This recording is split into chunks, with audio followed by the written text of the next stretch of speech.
complete college basketball's greatest rebound and rebuild with a championship. If you're going to war and I'm coaching, I'm taking these guys. Baylor, kings of college basketball, #1 in the land, and the trophy is coming to Waco. Baylor, one of the great turnarounds in college athletics history, national champions in year 18 for Scott Drew. Our fans that have been with us for the lean years, the good years, and our administration, President Livingstone, Mac Rhodes, they all deserve this. The city of Waco deserves this. Hey, Texas, we got a national championship too. The state deserves it.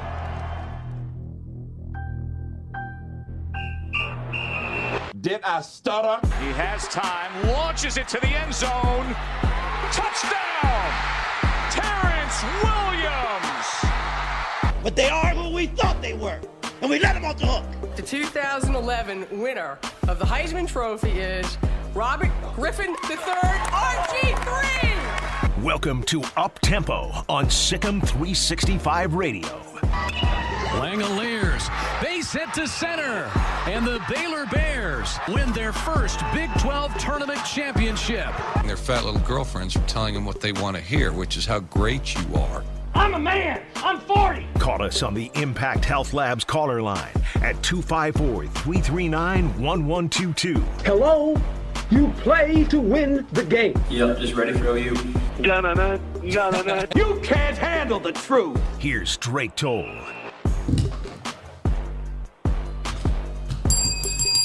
And welcome into the Petty Clinic Low T Bears Den. It is Tuesday, May 25th, 11 o'clock in the morning. Good morning, folks, and welcome on to Up Tempo today. We've got a lot to get to and a busy day on the show. How about yesterday, you've got Baylor women's golf shooting a pretty good final round in the NCAA championship, but not enough. They finish in 14th place at the NCAA championships.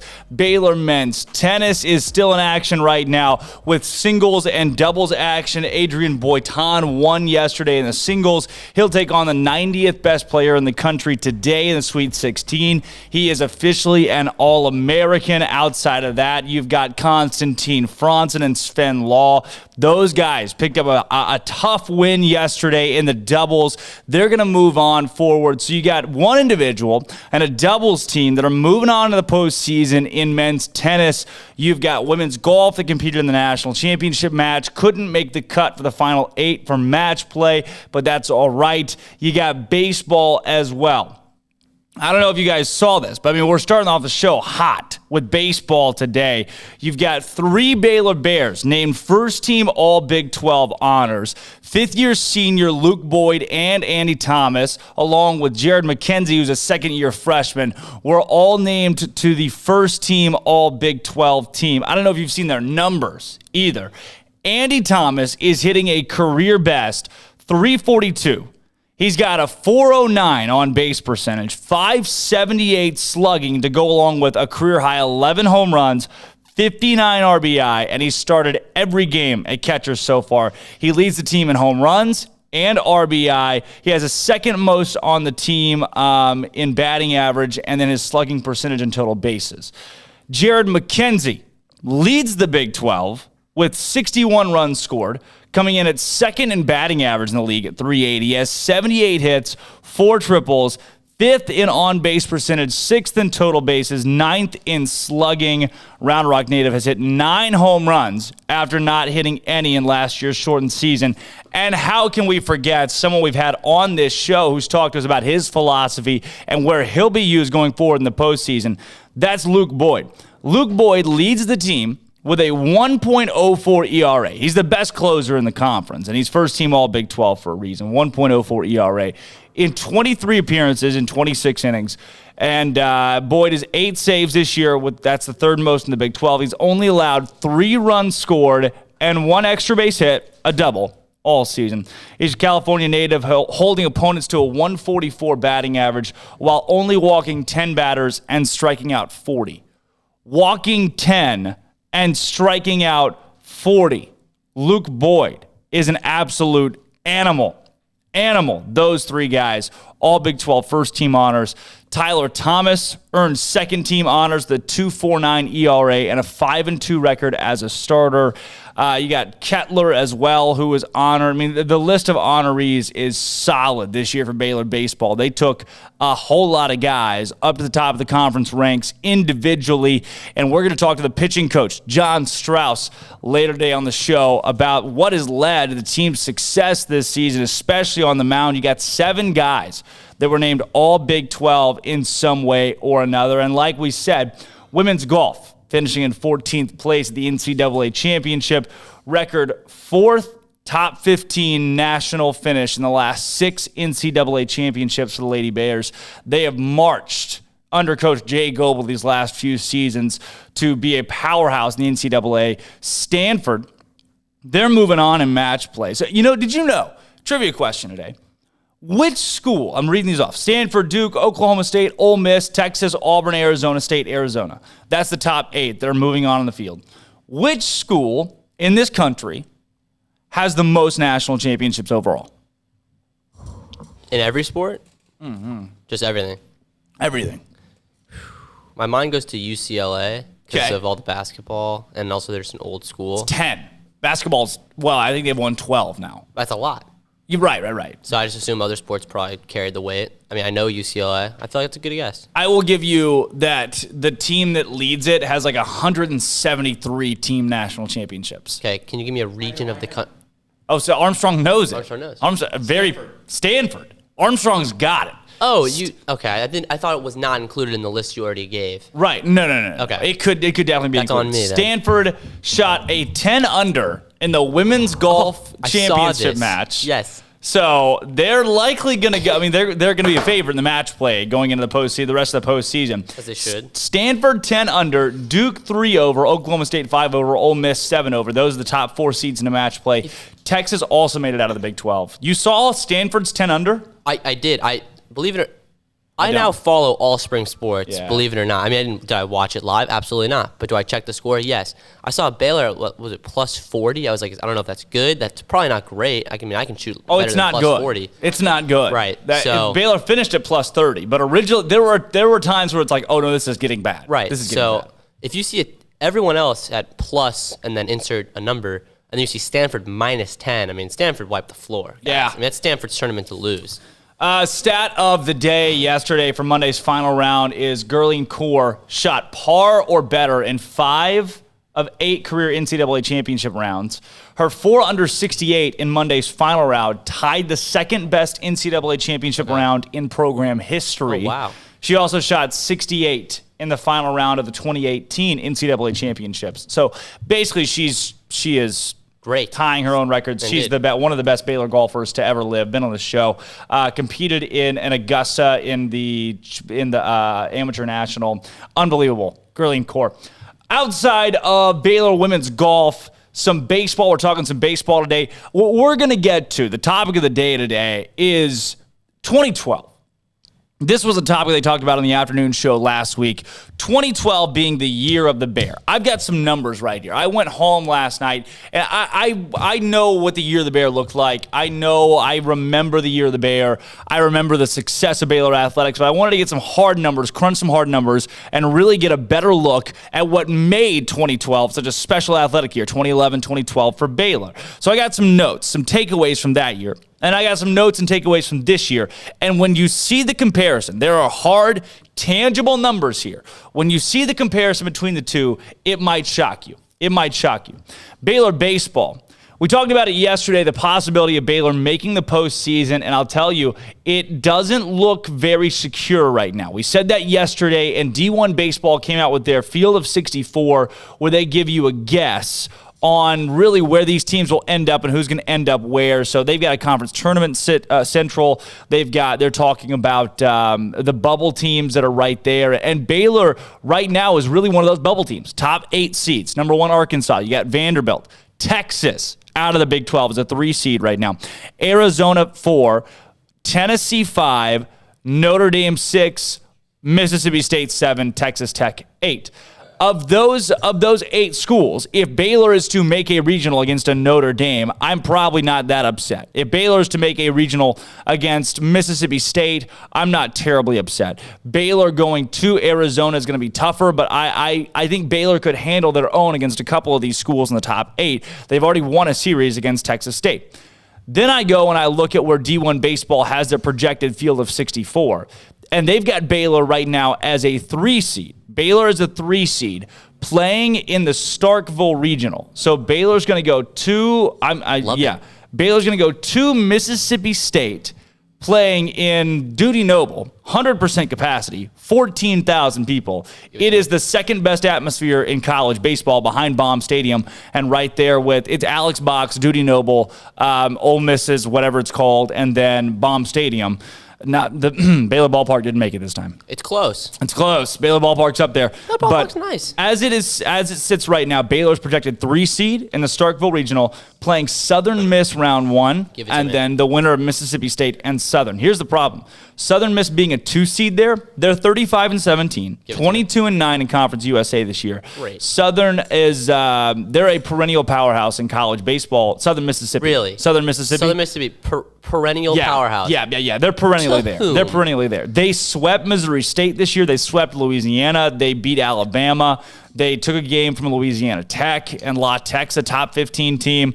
Southern Mississippi was in the conversation to host this year prior to this week. All right, well, I don't think, other than the SEC, Big 12 is clearly the second best baseball conference. I mean, there's no debate there, I would assume. We're battle tested. We're ready. We can beat some Southern Miss school. Never even heard of them. So we got them. You've never heard of Southern Miss? I assume there's a Northern Miss, an Eastern Miss, a Western Miss. I don't, whatever. There are so few misses. So few misses. Big state. If one of them is good at baseball, it is Southern Miss. It is not that big of a state either. It's a big state. Mississippi? Bigger than New Hampshire.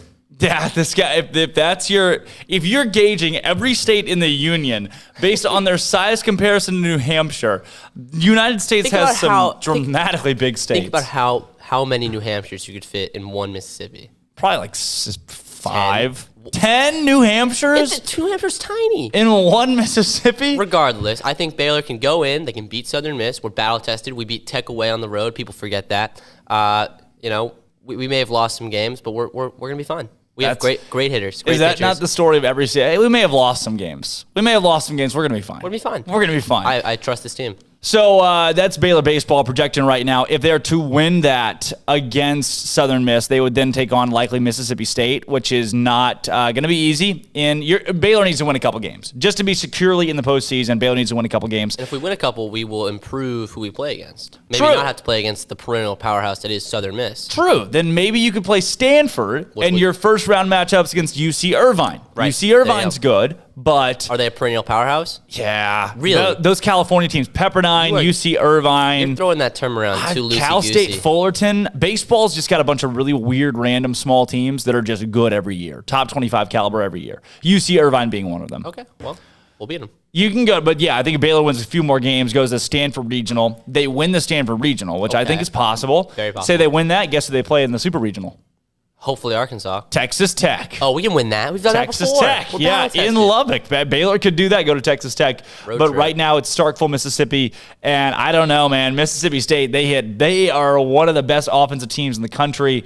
They're always good at home. Baylor, Southern Miss. Southern Miss is a sneaky, good mid-major team. Right. Baylor needs to go. If they're looking to bolster their postseason resume, Baylor needs to go to Bricktown and win a few of these games. I mean, these games. I know some schools don't take conference tournaments seriously. I don't want to be LSU. I don't want Baylor baseball to go out and win the entire thing, because a lot of schools, they go out, they win the championship, and it's like, yeah, we won the championship. Wow. And then you get to real postseason, it's like, we're gassed. Okay, 3 things. Brick House is a great name for a stadium. Bricktown. That's still great. But Brick House would be better than Bricktown. Okay.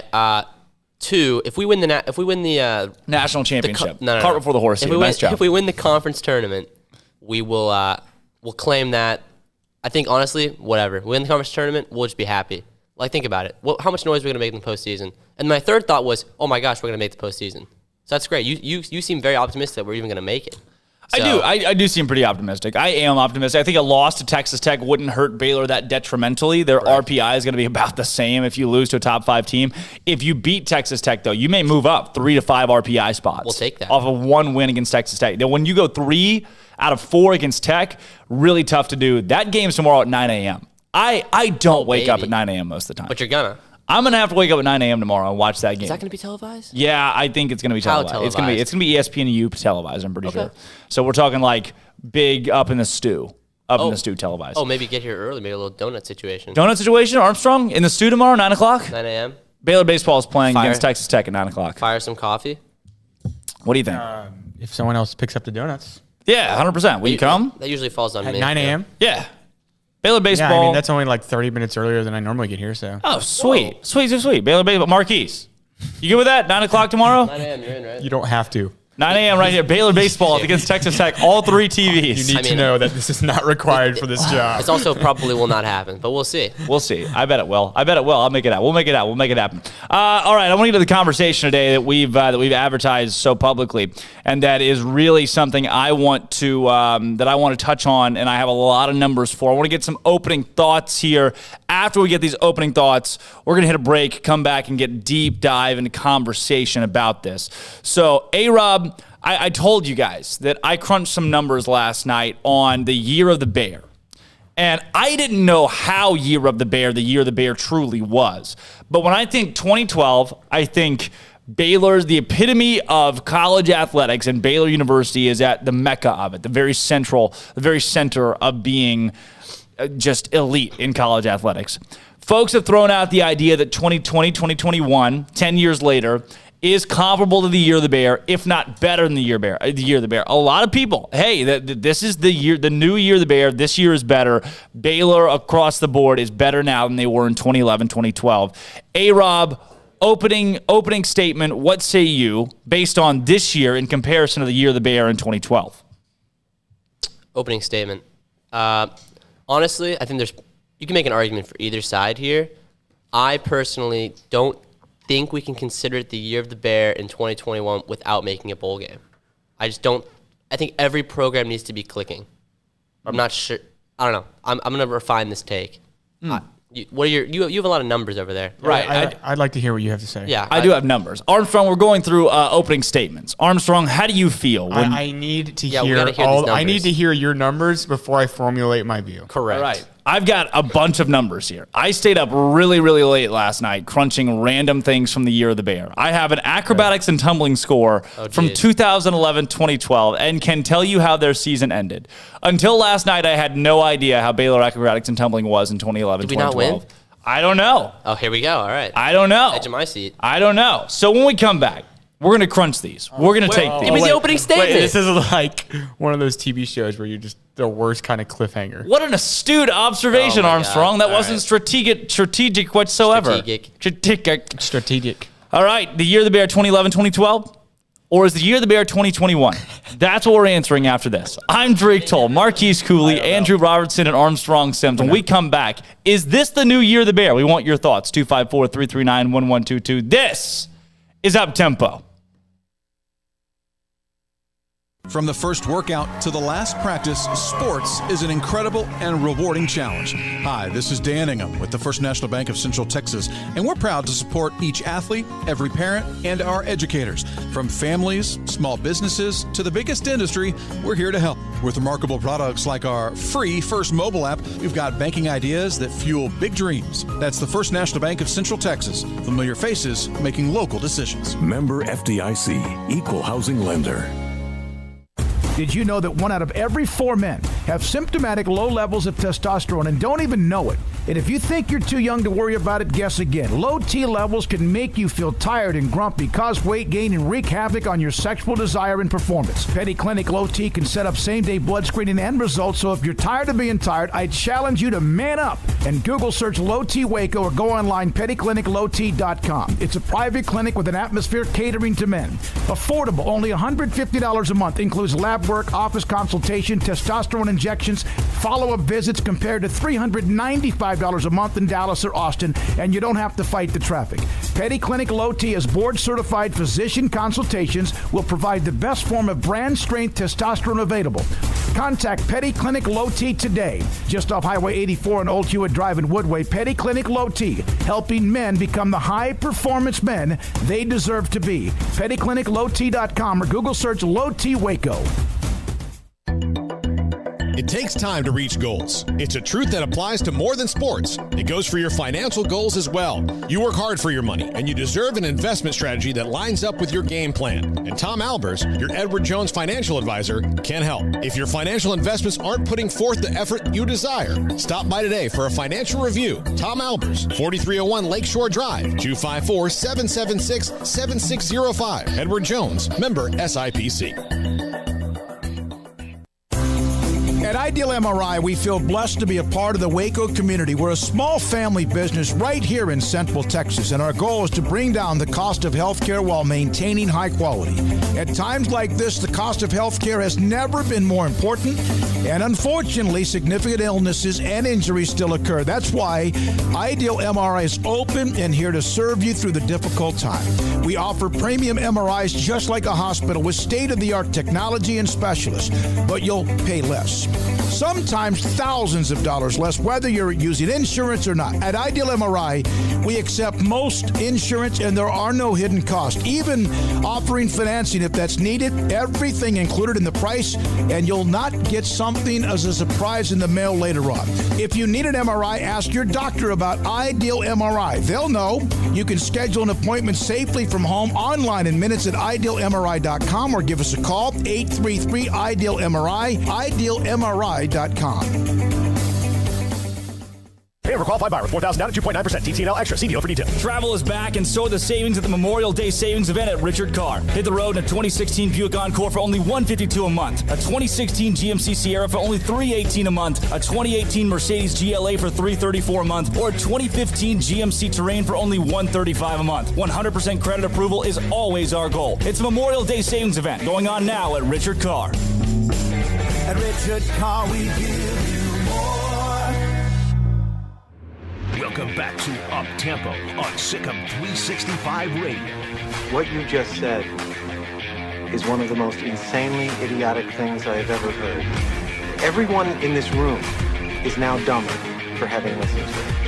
I award you no points, and may God have mercy on your soul. Now back to the Bears Den with Drake Toll for a Baylor take on your lunch break. And welcome back into the Petty Clinic Low T Bears Den. Año de Oso, Year of the Bear. Could this be 2021?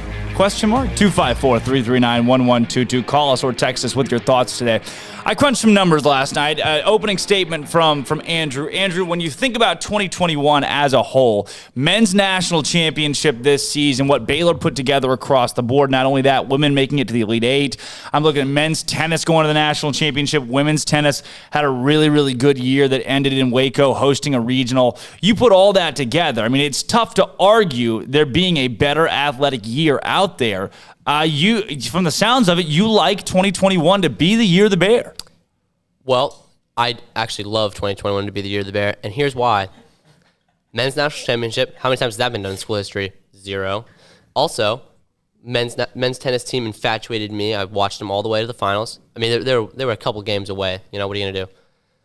And also, 2021 being the year of the Bear also helps my previous take about Baylor making a bowl game, because the 2021 football season has not happened yet, and I think this is going to be the best football season in recent years. So I think 2021, the calendar year, is going to be the best year in Baylor sports. So you're taking Year of the Bear and turning it from a school year into, so you're going technicality, year. recusing the fall because of COVID, and taking next fall as your Year of the Bear. Correct.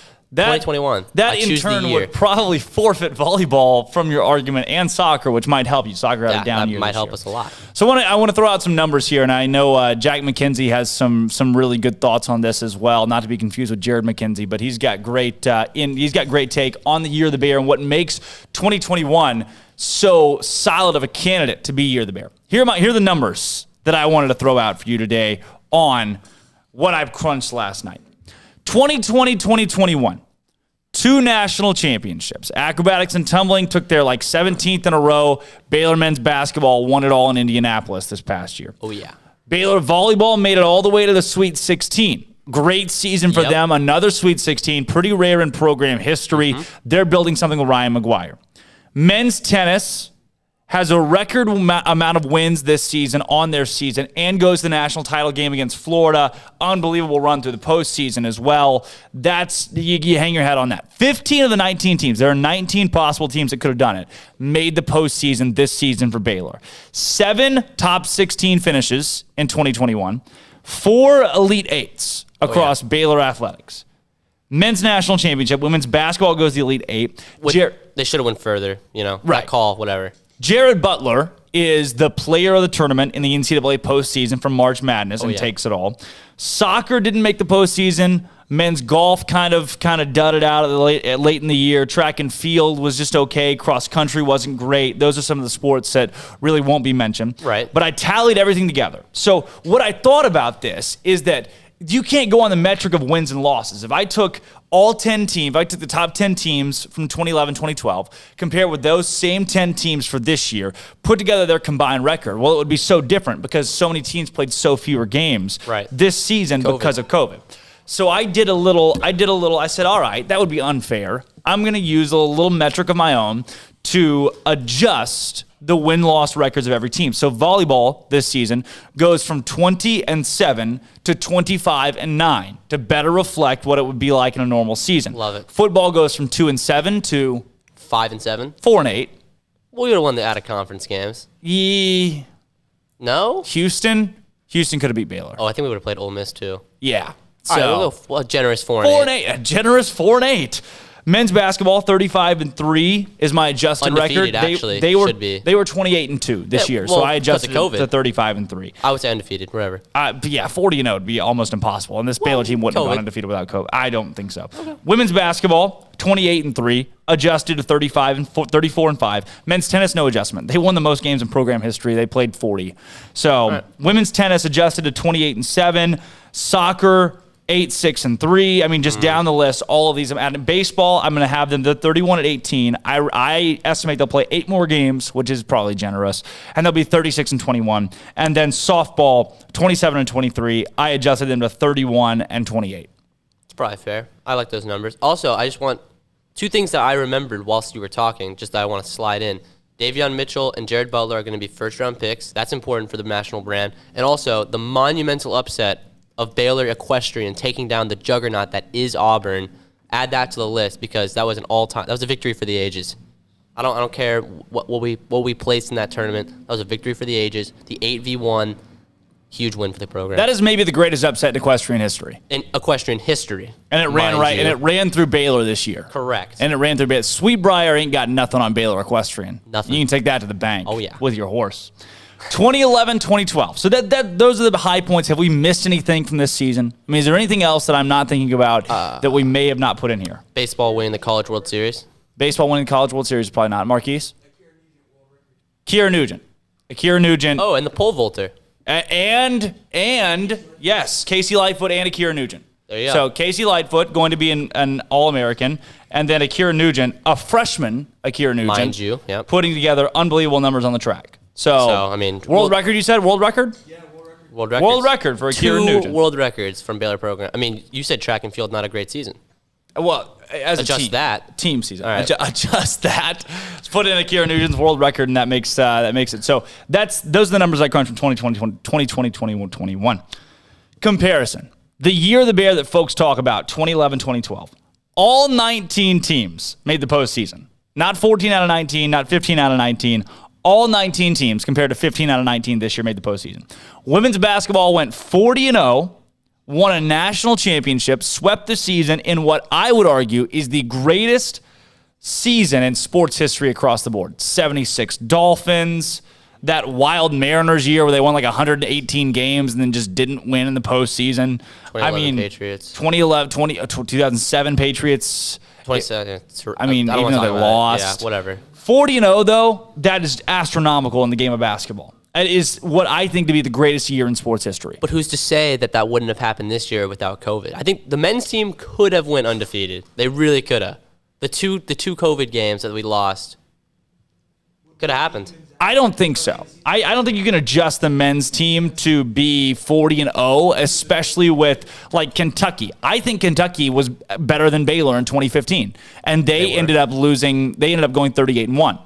So I mean, we can't go rewrite history, but I'm just saying, considering all the success these sports teams had during COVID, are we going to factor that into the year of the Bear at all? Yeah, I'm adjusting their records and giving them more wins. You're right, yeah. Like 7 more wins and 1 more loss for most of these teams. All right, good. 2012, football, men's basketball, women's basketball, baseball. Okay? Football, men's basketball, women's basketball, baseball. Here are their win totals. Football won 10 games in a bowl game. They won the Alamo Bowl against Washington, like 78-74. It was stupid high score. It was a basketball game. Men's basketball won 30 games and went to the Elite Eight. Women's basketball won 40 games and went to the national championship and won it against Notre Dame. Baseball won 49 games, hosted a super regional where they lost to Arkansas, right there on the cusp of possibly going to the College World Series. They were an out away from the College World Series in 2012. That combined, the combined record of the top 4 sports, the big 4 sports, 129 wins and 28 losses. That's factoring 2 basketball teams, a baseball team, and football in, and 28 losses. A baseball team. Most baseball teams lose 20 games. That's pretty standard for a lot of baseball programs. Yeah, I would say the Achilles heel of my year of the Bear is the football program, because the football program is easily the most watched, easily the most attended. Texas. It's just, that's how it is. Friday Night Lights, you grow up in that kind of atmosphere. And so, winning 2 games, the adjusted 4 games, regardless, not making a bowl game is definitely the Achilles heel. Even if I think we had more success in spring sports, which sounds like we may have not, but you got to factor in the equestrian upset. But yeah, the football team is a huge. That's why if I could take in the 2021 football team, that would definitely bolster my argument. Yeah, if you could, then that would be. But if you could take in the 2013 football team into this argument, you got a Big 12 championship. This is true. So I got some more. Brittany Griner, number 1 overall pick in the WNBA draft. Brittany Griner, number 1 overall pick in the WNBA draft, and leads that Baylor team to 40-0. A bowl win for football. Equestrian wins a national championship. This guy right here, this guy, Andrew Robertson, big equestrian guy. They won a national title. You've got each of the big 4 ended their season ranked. Women's basketball, number 1. Football, number 12. Men's basketball, end of the season, number 8. Baseball, number 9. Combined records. So here's where I make my bet. I've got all the records of all the top 10 programs from that season. 252 wins and 89 losses from the top 10 programs. This season, adjusted record, 207 wins and 93 losses. So you've got a win differential of 45 games. We bring Jack McKenzie into the conversation because he's passionate about this one. So my argument is much worse now, given that men's tennis sadly couldn't bring home the national championship. But at the end of the day, postseason's great. How many championships do we bring home? 2. See, my entire argument is based on my pain as a Packers fan, a Green Bay Packers fan. Okay. The number of NFC championships we have reached and failed to even make the Super Bowl has hurt me. Frankly, it scarred me. So I am more concerned, success-wise, about bringing home the natty, bringing home the trophy. And at the end of the day, if men's tennis had won, bringing home a trophy in men's basketball, acro and tumbling, and men's tennis, I think that's super successful. And I'd really think that would have changed this whole conversation.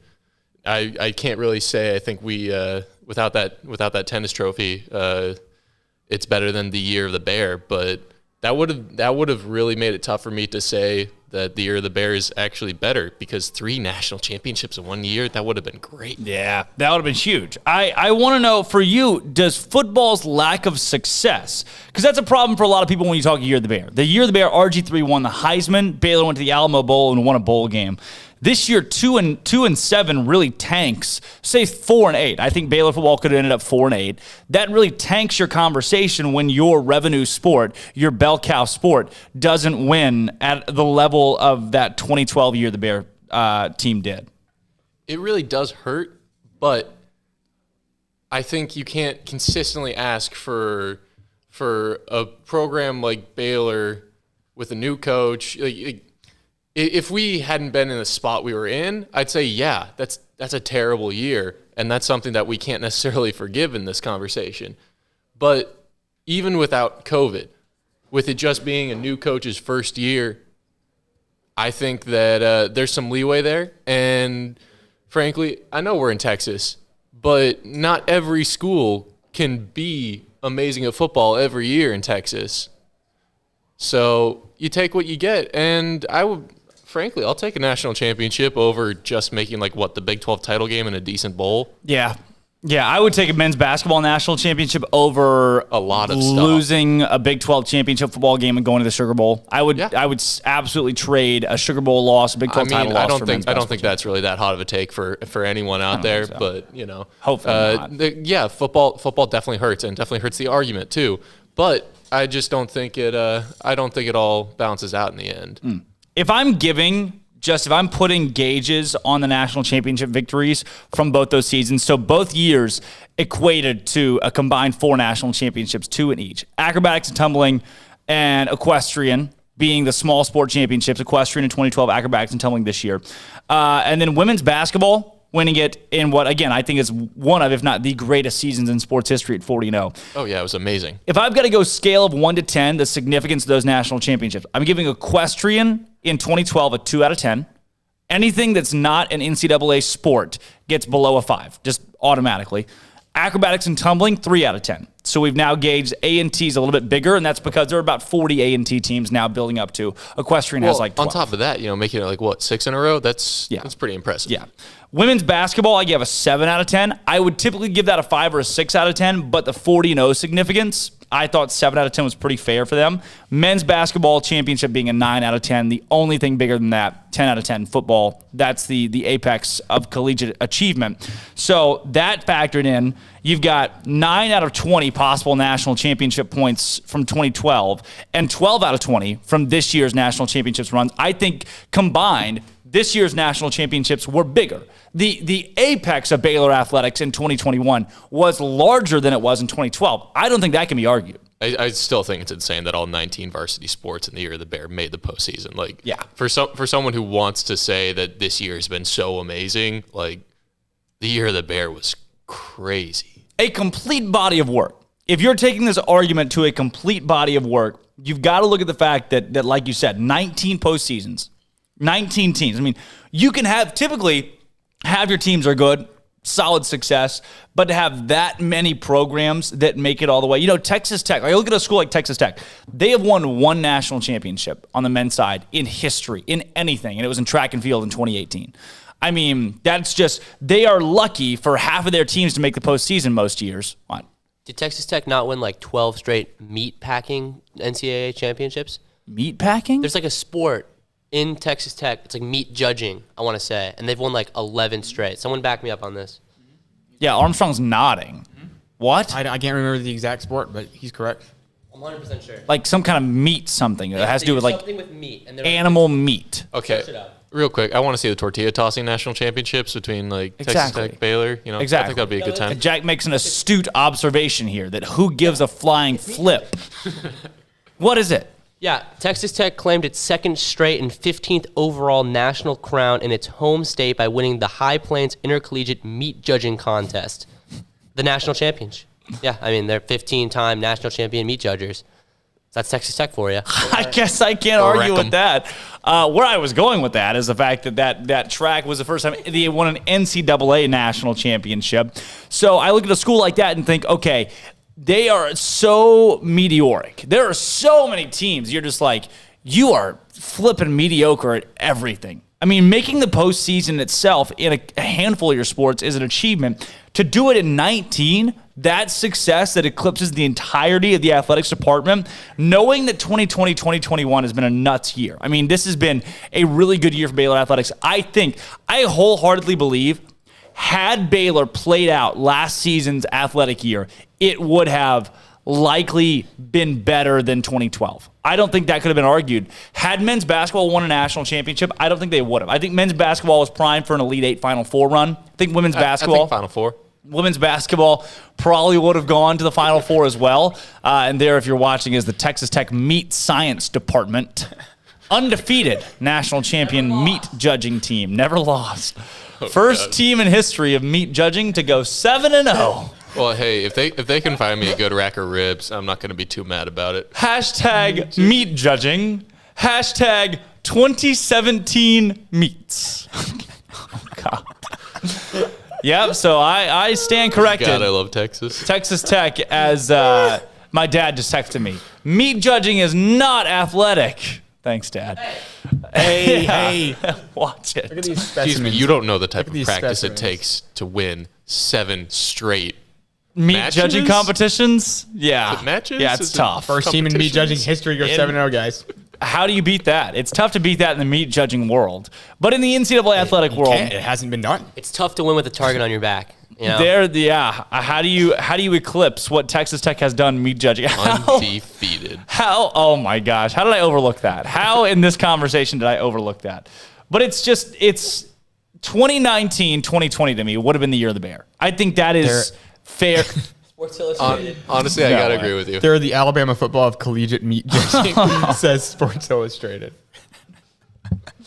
I mean, you That gotta is expect- an atrocity. I keep that is an totally atrocity. putting this conversation off the rails. The meat judging guys, Texas Tech, 2019, 2020 for football. You got you go Big 12 championship, then you go from that into Sugar Bowl. Volleyball goes to the Final Four. Men's and women's basketball are going to win 35 games each. Baseball, men are going to the Final Four. Yeah, baseball swept the Shriners Classic SEC teams. Soccer was kind of mediocre, but that's okay. Softball was on a really good trajectory when they ended their season. I mean, if that year finishes out, I really thought, and I asked a lot of people, Jerry Hill being included, is this the year of the Baylor? I said, oh, yeah.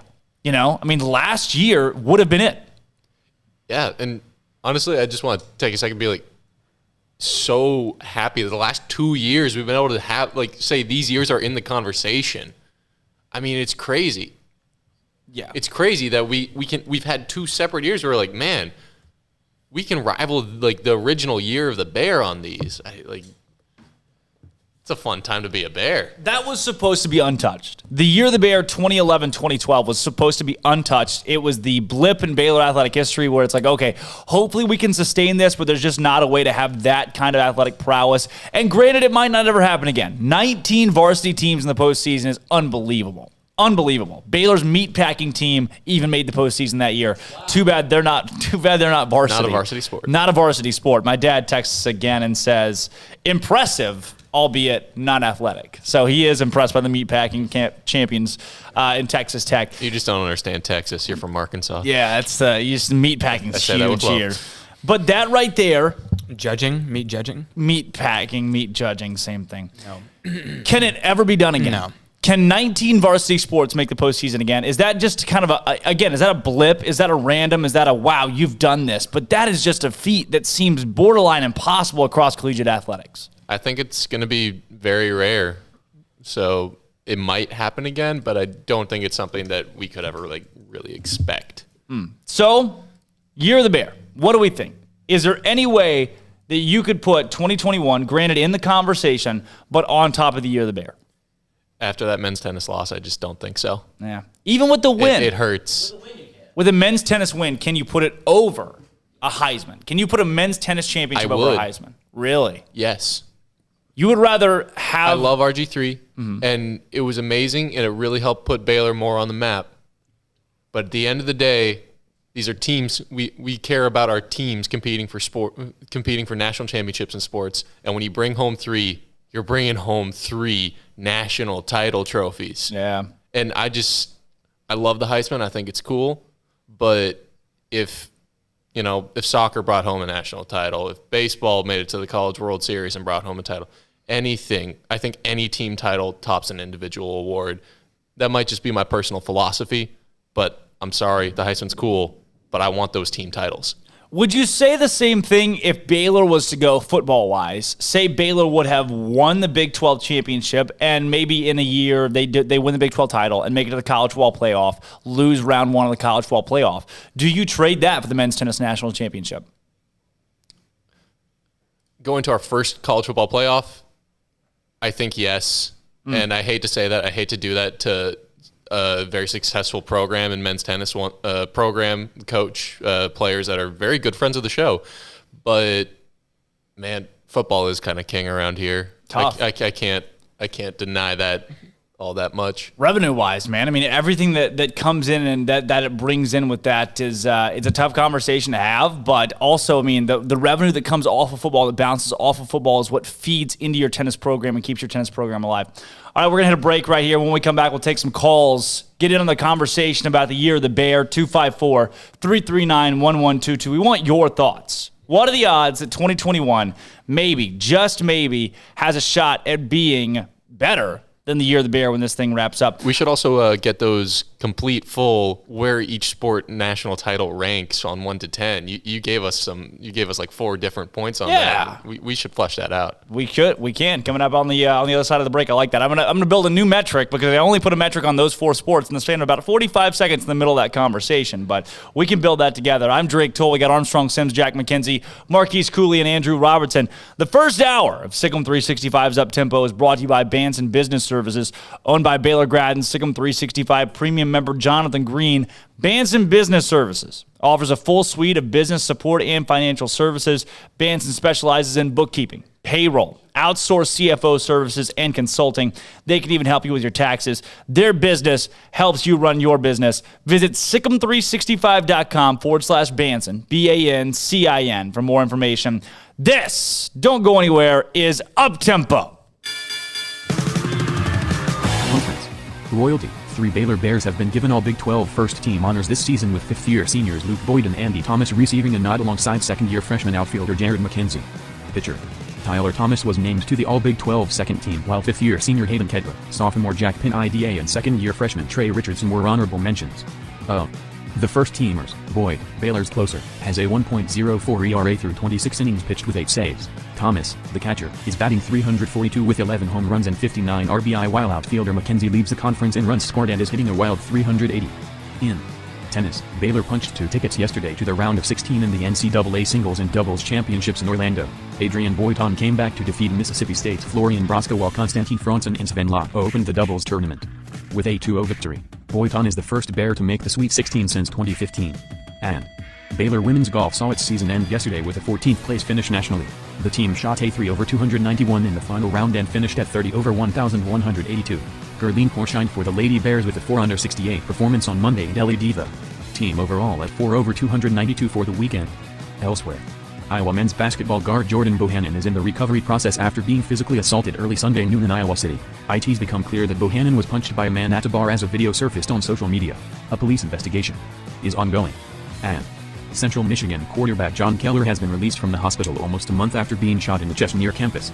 I'm Armstrong Sims, and that's all the news that is news in college sports. This has been Armstrong's Minute on SicEm365 Radio's Up Tempo. With more than 160,000 alumni worldwide and counting, the Baylor family is growing. And through the university's expanded Baylor alumni program, the family is growing closer. With hundreds of local volunteers planning events in cities and towns around the country, you can gather with fellow Bears no matter where you are. So, get connected, get something started, get involved, and make plans to get together with Baylor alumni. Visit us at baylor.edu/alumni. Waco Regional Tennis and Fitness was built to help give you a chance to enjoy elite tennis facilities and also remain fit or reshape your body. Now Waco Regional Tennis and Fitness has gone through its own physical changes. There are 7 large flat screens stretched across the main and improved weight room with Wi-Fi available and their own app to enjoy news, business, weather, or sports channels. The beautiful sound of active treadmills and elliptical machines, group exercise classes throughout each day, a new ballet bar for bar classes, a new look lounge and bar with beer and wine with more large flat screens screens available, touchless water fountains outside each spacious men's and women's locker rooms, showers, sauna, and whirlpool. Upgraded PA system throughout the world-class tennis courts and lessons for adults and juniors. I promise you'll look and feel better. You just need to walk through the front door. Also, Waco Regional Tennis and Fitness with personal trainers Christy London and Randall Corley. 40-plus group exercise classes, including twice-a-week boot camp. So start today, not tomorrow, at Waco Regional Tennis and Fitness on Lakeshore Drive in Waco. After my first car accident, I feared the biggest damage would be to my wallet. I expected a mountain of bills and a long, drawn-out process. But my Texas Farm Bureau insurance agent was there when I needed her and helped me get back on my feet and in my car in no time. Instead of a hassle, I got reassurance and a quick recovery. Stop by and see our agents at one of our 3 McLennan County locations. Coverage and discounts are subject to qualifications and policy terms and may vary by situation. Let Camille Johnson Realtors guide you seamlessly through the process of buying your dream home or selling your current one. Commercial, farm and ranch, or residential, Camille Johnson Realtors can smoothly and successfully lead you through any transaction. With a team of 28 experienced agents who are excited about serving you, Camille Johnson Realtors services the entire greater Waco area. If you're in the market to buy or sell, contact Camille Johnson Realtors, 104 Midway Center in Woodway, or find them online at www.camillejohnson.com. Camille Johnson Realtors, elegant, charming, warm. Welcome home. Stepping into a new pair of boots is great, but stepping into the boots of a U.S. Army officer can also add confidence and leadership skills to your son or daughter's career path. There are more than 150 occupational specialties to help them find the best fit for their future. See all the things your son or daughter can achieve in our boots at GoArmy.com. U.S. Army Waco Recruiting Company, 254-598-8131 or 254-776-1543. At Marco's Pizza, get craveable pizza made the Italian way with dough made from scratch, an original sauce recipe, 3 fresh signature cheeses, and premium toppings you love, served hot and safe. Right now, you can get unlimited medium one-topping pizzas for just $6.99 each. Why stop at just one? Order with your app or at marcos.com for curbside, carryout, or delivery today. Marco's, pizza lovers get it.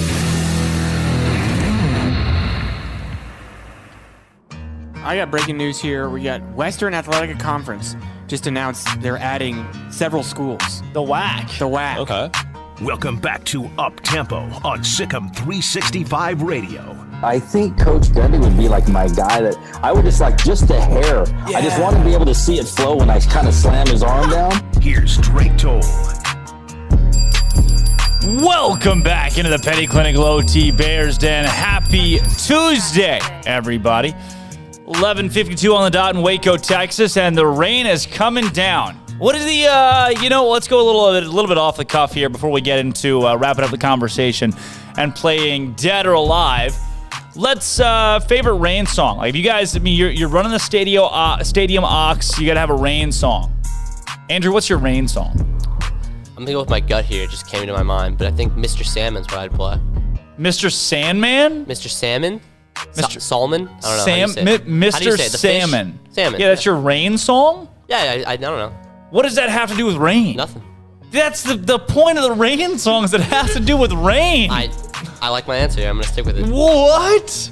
What an upset. I like, in that vein, I like Sweet Caroline, Great. Also, that's a great rain song. Great rain song. You guys are hijacking the spirits show. Up. I'm telling you, Kid Quill, Rain, Rain. Okay, see? It has to do with rain. Also, raindrops falling on my head, and that's just a classic. That's an atrocity. That's a great one. It's a great rain song. That's an atrocity. Pennies from heaven. That's not. Why are you the way that you are? Why? I like Sweet Caroline. You got to keep the Caroline. Keep the spirits up. Yeah. Just for rain. Just for rain. Also, speaking of rain, rain. You got to keep. Rain is not helping the I-35 interstate at all. I saw people working out there. You think they're working out there right now? Absolutely not. We need. The sun needs to come out and stay out. The interstate's never going to get finished. The rain has been very prevalent. In the last. I haven't seen a gloomy 2 weeks. Month. I haven't seen the sun in 2 weeks. Yeah, month, pretty much. I bet we could constitute that. Sure. A little bit of weather talk today. Yeah, just some weather going on out there. Weather talk. I like, there's the rain makes corn. Are we going to get copyrighted if I sing? I doubt it. Rain Makes Really Corn. bad cover. That's a pretty good one. What's the other? Oh, I Love a Rainy Night by Eddie Rabbit. You know, speaking of Eddie Rabbit, anybody ever heard of Eddie Rabbit? No. Okay. Armstrong? He sings out. No, I love a rainy night. You know what my rain song is? Stormy Weather by Lena Horne. Okay. It's Raining Men. It's Raining Men. That's another good one. Still like Mr. Salmon. What? Mr. Salmon. I just feel like that's a good vibe. It's just like, everyone's raining, it's wet. I don't know. You know what else? I don't know. Mr. Salmon. You know what else is in water? Salmon. Is that really your connection here? No, but I just like Mr. Salmon. That's so stupid. I Love a Rainy Night. The Rain song by Led Zeppelin's pretty good. Rain, Rain, Go Away. Any rendition. I'm sure like Eric Clapton has some kind of Rain, Rain, Go Away song out there. It's a good seconds. My blue Eyes Crying in the Rain. Blue Eyes Crying in the Rain's a really good one. I like that call actually. So we're gonna get into Dead or Alive, but wrapping up that conversation about the year of the bear, we're gonna go with no. This year is not the year of the bear. Andrew, anybody want to disprove that? Does Andrew disagree? Yes. I don't know. Yes to what? Men's national championship is the biggest national championship this school's ever had. Yeah. So take that to the bank. So you're gonna signed, sealed, delivered. It's true. All of your argument is gonna rest right there on the men's national championship. I mean, that's the biggest national championship this school has ever obtained. Is that the biggest moment in Baylor sports history? It's up. That and RG3's Heisman are the biggest two. What's bigger, Heisman or men's national championship? Men's basketball national championship. Recency bias is gonna say men's national title. See, I knew I'd get most of Stu, but then Andrew says recency bias. Well, it is recency bias. Well, but like, is it? How is it not? Recency. So you would the men's basketball national championship. Well, of course, it's fresh on all of our minds. Okay, that's the like biggest a month championship ago. Baylor's ever won, and it's not even freaking close. Right, championship. But is it the biggest moment in Baylor sports history? Yes. No, it's probably 50-50. 50-50? How many people win? What do you got like that and Nikki Collin getting hired? No, Kim Mulkey leaving? 40-0? It's the men's national championship. That's a terrible argument. How many people win the one a year? How many people win the Heisman? That's a terrible argument. One a year. How many people win the meat judging contest? One a year. That's true. That's a terrible argument. That doesn't make it The important. Heisman is the most prestigious award in college athletics. Whoever wins this award is an icon. They get to go to the Heisman House. They get a free Nissan, probably. The most prestigious individual award in college athletics. I'll give you that. That's true. So, but you have a men's national championship. Those are my top two. You asked for my top two. Those are them. You tie? They tie? They're up They there. tie. They're tie. I think. Make a decision. Let's say men's national championship won this year. Let's say Charlie Brewer won this year as well. The Heisman for Charlie Brewer would definitely be bigger. 100%. Wow. No, if they're on the same timeline, the Heisman is the biggest award in college sports. The biggest individual award in college sports. Yeah, Jalen Waddle won the They're up Heisman there. this year, right? You know, they're up. Well, Alabama wins too much. What? Like Jalen Waddle won the Heisman, I'm pretty sure. For a small school like Baylor, when someone wins the Heisman Trophy, that is huge. Like if someone no from one's TCU arguing. No one's arguing that's not. Okay. No one's arguing with that. All right. So that's my top two. Depends how Pick I'm one. feeling that day. Pick a top. Pick a top one. As of now, because of recency bias, the men's national championship is bigger. If we look back in 10 years, what do you think is going to be bigger? In 10 years? You're an idiot. No. I'm sorry. You're an actual moron. I'm sitting next to a moron. Football is bigger than basketball. It is the biggest individual. It is the biggest individual award that is in sports. That is in college sports. This is not on the level of a men's national champion. A football national championship. We're not talking about football national championship. We're talking about a men's basketball national championship. He's equating a They're probably Heisman the exact with the men's same. Yeah, you're putting them. Here's my hierarchy of awards. You got the national championship football is number one by itself. No one can even scratch the surface of that. Number two is Heisman, right alongside men's basketball national championship. So that's my little triangle. Wow, that's it. That's the pyramid. They're equivalent. Where does equestrian fall on that? right below Heisman. So far down. Equestrian. So far down. Where does meat judging fall? Probably aligned with the national championship. You can win Punter of the Year award. Ray Guy? The Ray Guy Award? That would be more prestigious than an equestrian championship. The Ray Guy Award? Absolutely. Stop. Absolutely. Yeah, for sure. Yeah, one's NCAA. All right, we're going to play Dead or Alive today. That's a tangent we'll get into tomorrow, though. I like that conversation. Number one. Just play the minute again. Just play the minute music. Just have the minute running in the background. Today, the Baylor Bears are men's tennis champions. Break. Eddie Rabbit. The best. I love We're doing Armstrong's Minute like that from here on out. You can't understand a word he says. Yeah, you can understand it all. I had to focus so hard to understand him. If you want the info, you got to focus. Yeah, focus up. Eddie Rabbit. I love a rainy night. I see it in my eyes. Dead. Nice. Lena Horne. I literally just said Dead or alive, Lena Horne. I have no idea. I'm going to say she's alive. Okay. Also going to say she's alive. So dead. Wow. 105. She would have been 105 today. Really? Baby Peggy. Very popular silent film star as a toddler and a child. Baby Peggy. Silent films were around when there was no volume. So, I'm going to... That's true. So, I'm going to say there dead. There was no volume. We have a dad. Her first name's Baby. You guys said dead. She's alive. Wow. 102-year-old... She's not so much a Baby Peggy anymore. She is not a Baby Peggy. That name ages poorly. Barbara Babcock. She appeared in the TV series Dallas and Hill Street Blues, as well as various movies. Alive. As well as various movies. Dead. She's alive! Yeah. Barbara Babcock. Big day today for Barbara Babcock and company with her being alive and all that mess. Atta girl, Barb. Ross Bagdasarian. Creator and voice of Alvin and the Chipmunks. I hope he's alive. I'm going to say alive just because I want him to be alive. Dead.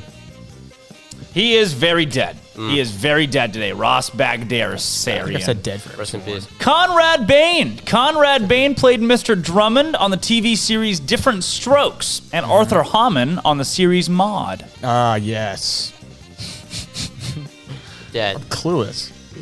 Let's get some sports figures. Alive. I hope he's kicking. Dead. He's Yep, dead. bang. Would have been 100. He would have been 98. Chet Baker. Chet Baker's the jazz trumpeter. Played with Charlie Parker, obviously. Obviously. Dead. Definitely dead. Bold takes.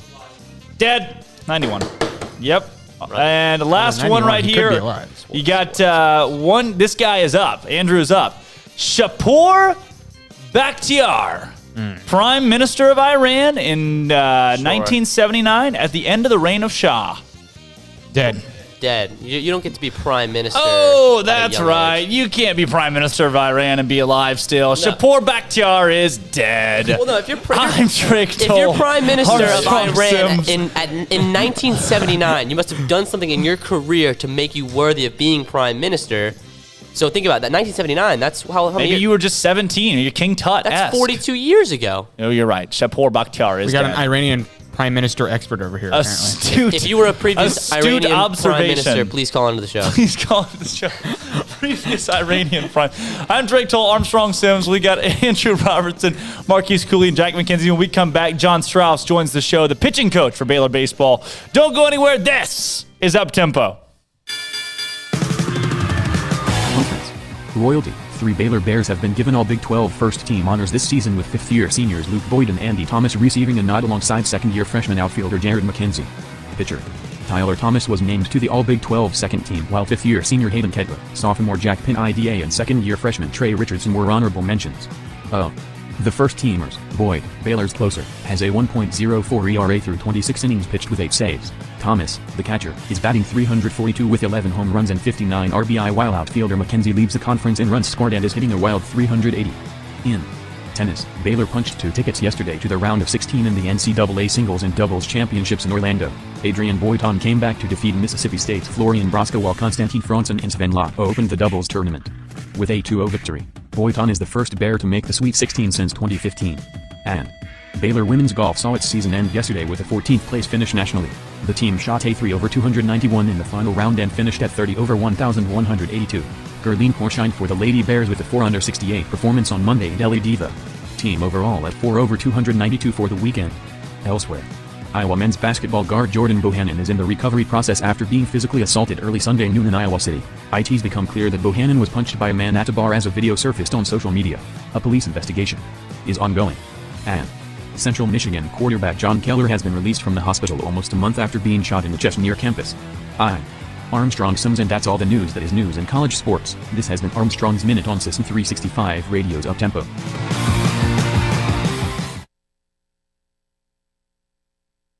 Boozers is the wedding ring store and more. If you're ready to get engaged or already married and want to upgrade your wife's ring for a special anniversary, Boozers is the place to go. With the largest selection of premier quality diamond engagement rings and wedding rings in Central Texas. They have 7 cases with over 300 styles of rings from top designers like Natalie Kay. Choose from yellow, white, or rose gold, plus beautiful top quality loose diamonds. With an in-house jewelry, they can also custom make anything you want. Bring in a picture or drawing and let Boozers create your one-of-a-kind pendant or ring. They can even use some of your old gold and diamond jewelry to create something new. At Boozers, you'll find a great selection of quality timepieces, and Boozers is the place for expert watch maintenance and repairs too. They specialize in expert Rolex watch repair for fine jewelry, watches, custom work, and more. Go to Boozers on Valley Mills and Lake Air Drive in Waco. Boozers, the wedding ring store and more. With so many companies and policies out there, it gets so confusing shopping for insurance, and I never know if I'm getting the policy that's right for me. Luckily, I met the team at the Niche Group Insurance Agency. With the Niche Group, you can go to one company and get access to coverage options from many insurance carriers, and you get to speak to a real person about your specific coverage needs. With the Niche Group, I know I'm getting the right coverage at the right price. If you need insurance, talk to the experts at the Niche Group at 1-800-258-8302. One size fits all. That may be all right for an adjustable belt or cheap sunglasses, but when it comes to your financial needs, no one wants a one-size-fits-all strategy. Cam Heathcott, your Edward Jones financial advisor, knows that his most important goals are yours. That's why he takes the time to understand your needs, knowing you. That's how Edward Jones makes sense of investing. Cam Heathcott, covering Conroe and Houston, 936-756-7717 or cam.heathcott@edwardjones.com. Edward Jones, member SIPC. It's time to fire up the grill, heat up the oven, or get that deep fryer going to enjoy the top quality products at Waco Custom Marketplace. Order 30-pound sacks of live crawfish by 6 on Wednesday. Pick up on Friday afternoon after 2 or Saturday. Enjoy the weekend. 30-pound sacks of live crawfish available right now for $4.25 a pound. Find all the crawfish boil ingredients you need, including red beef potatoes, sausage, corn cobettes, and Louisiana boil seasoning. Make your order for live crawfish by Wednesday at 6. Pick up on Friday after 2 or all day Saturday, and enjoy the weekend. Waco Custom Marketplace, your home for fresh baked kolache, cinnamon rolls every day. Butcher shop to cut your steaks the way you want. Fresh seafood, summer sausage, boudin, house cured and smoked bacon, spices, seasonings, soup mixes, and more, and weekly gift boxes for any occasion. Waco Custom Marketplace, 425 Lake Air Drive in Waco, or WacoCustomMarketplace.com.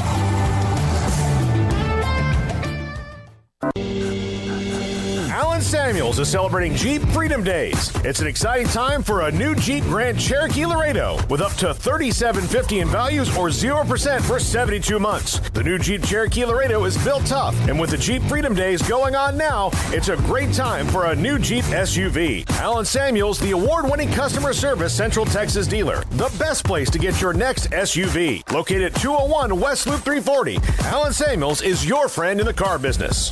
Come by, let's be friends. Welcome back to Up Tempo on SicEm365 Radio. No capes. Do you remember Thunderhead? Tall, storm powers. Nice man. Good with kids. Listen. Call us on the Impact Health Labs caller line at 254-339-1122. Diner guy, snag on takeoff. Splashdown, sucked into a vortex. No kicks. Here's Drake Toll and Armstrong Sims. Welcome back into the Petty Clinic Low T Bears Den. Happy Tuesday, everybody. A big week across Baylor athletics this week. Breaking it down from track to field to men's tennis. It's still going on. Softball just wrapped up. Women's tennis yesterday. And, of course, the biggest show on dirt this week. I'm not sure. That's not overused or a cliche, is it, Coach Strauss? I think the biggest show on dirt may have just now been coined. I think you should patent that right now. I should copyright it. We can make a lot of money off of that one now. And joining the show to help us break down a big week across baseball. I mean, these guys are in Bricktown for the Big 12 Championship Tournament with a shot to help bolster a postseason resume on the line. Coach John Strauss, the pitching coach, joins us now. Coach, thanks for coming on with us. Of course. Excited to be here. Oh, excited to have you and excited for a full week of baseball. I hope that the weather looks better there. I know Bricktown and Oklahoma City, this tournament is famous for rain, probably more famous for rain than it is anything else. But hopefully the weather's holding up for you guys. Yeah, we practiced at 9 this morning, so it looks like there's some rain right now, so other guys might not get to practice, but we got ours in.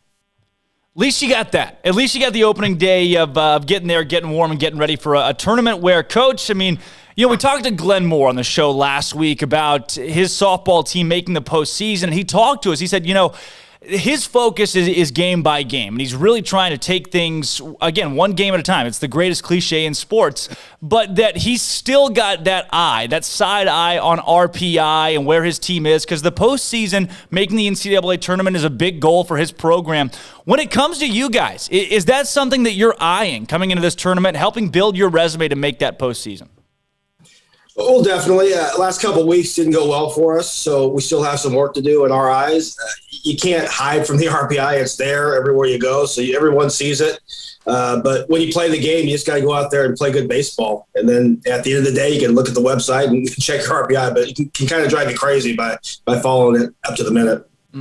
Coach, when you take a look at this season, the staff that you guys have, I know the narrative coming into the year was you got a lot of older arms, experienced arms, and you mix those with some younger bats. And really, if you take a look at the top 3 or 4 guys that folks are talking about coming into this season that would be on the bump, I mean, that has just been thrown for a loop and mixed all around, and you guys have put together a group of guys that are so solid, but not maybe what folks expected. What has this year been like for you from a pitching standpoint with this team? Well, it wasn't the way we drew it up in the beginning. We knew how we were going to end the game. And that's always a good start with Luke Boyd. But coming in, was Tyler going to be a guy? Was Blake Helton going to take a step? A couple other guys that haven't really done much for us this year. So, we kind of pieced it together early in the season. We tried to get everybody involved. That didn't go real well with our first couple weekends, and kind of tightened the ship a little bit, used a lot of older guys, a little bit of experience, got us going on a winning streak, and everybody kind of settled into their roles and got us to this point right now. Coach, you talk about that winning streak. I mean, looking at the season and the first couple run totals, even in that opener, 7 runs allowed, and you got 9 and another 7 to UTRGV, the 12 against A&M, 9 Oklahoma. I mean, the run differential in those games, and then you get into that win streak and just your guys are shutting teams down. Was there an adjustment, a message? Was there something that led to this pitching staff tightening things up? Well, it's just I kind of started using guys that I trusted. Like I said, I gave everybody the opportunity to go out there, the young guys, the old guys. We got a lot of arms. And then once we got to a point where we needed to start winning games, you started relying on guys that had success and kept giving the ball to Tyler and Hayden and Helton. They kept doing well. And then the bullpen was kind of locking it down with Logan and Lekich and Jimmy and Boyd.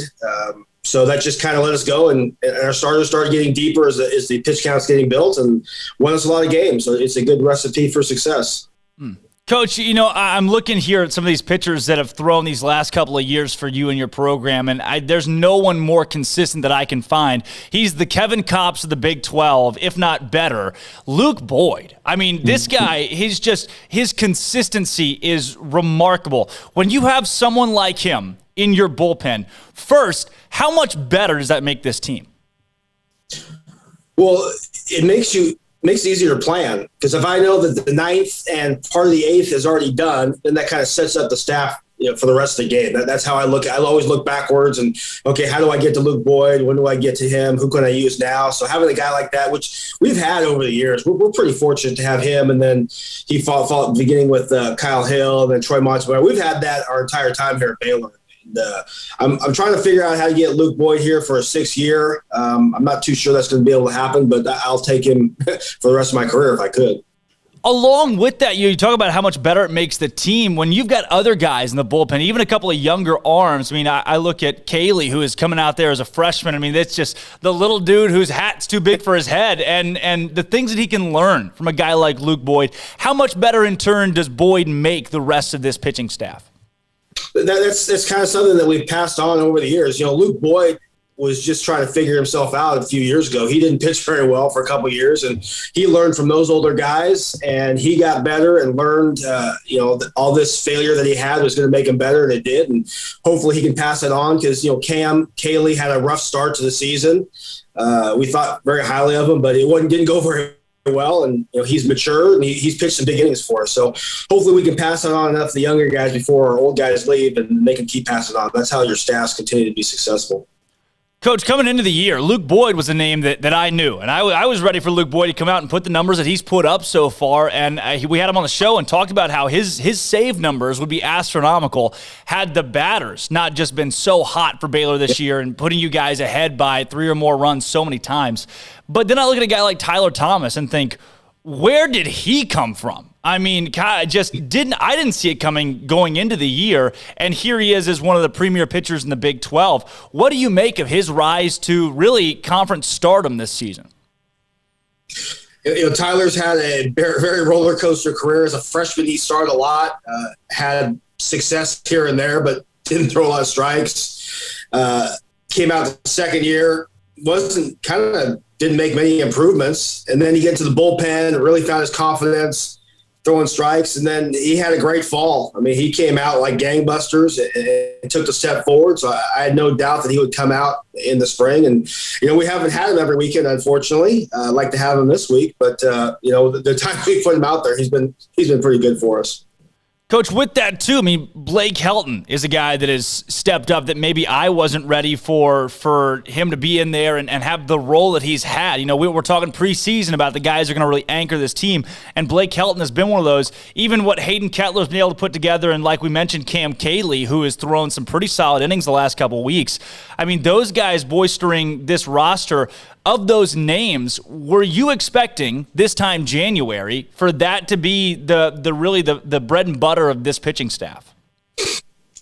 I can't say that I did going in. I know Blake had a really good summer. We were shut down all summer, and some people sat around. Some people took advantage of it. Blake took advantage of it. He got his body stronger, really learned some things, and came back in the fall kind of a different pitcher. The thing that we've been going through this year is how to learn how to deal with the game.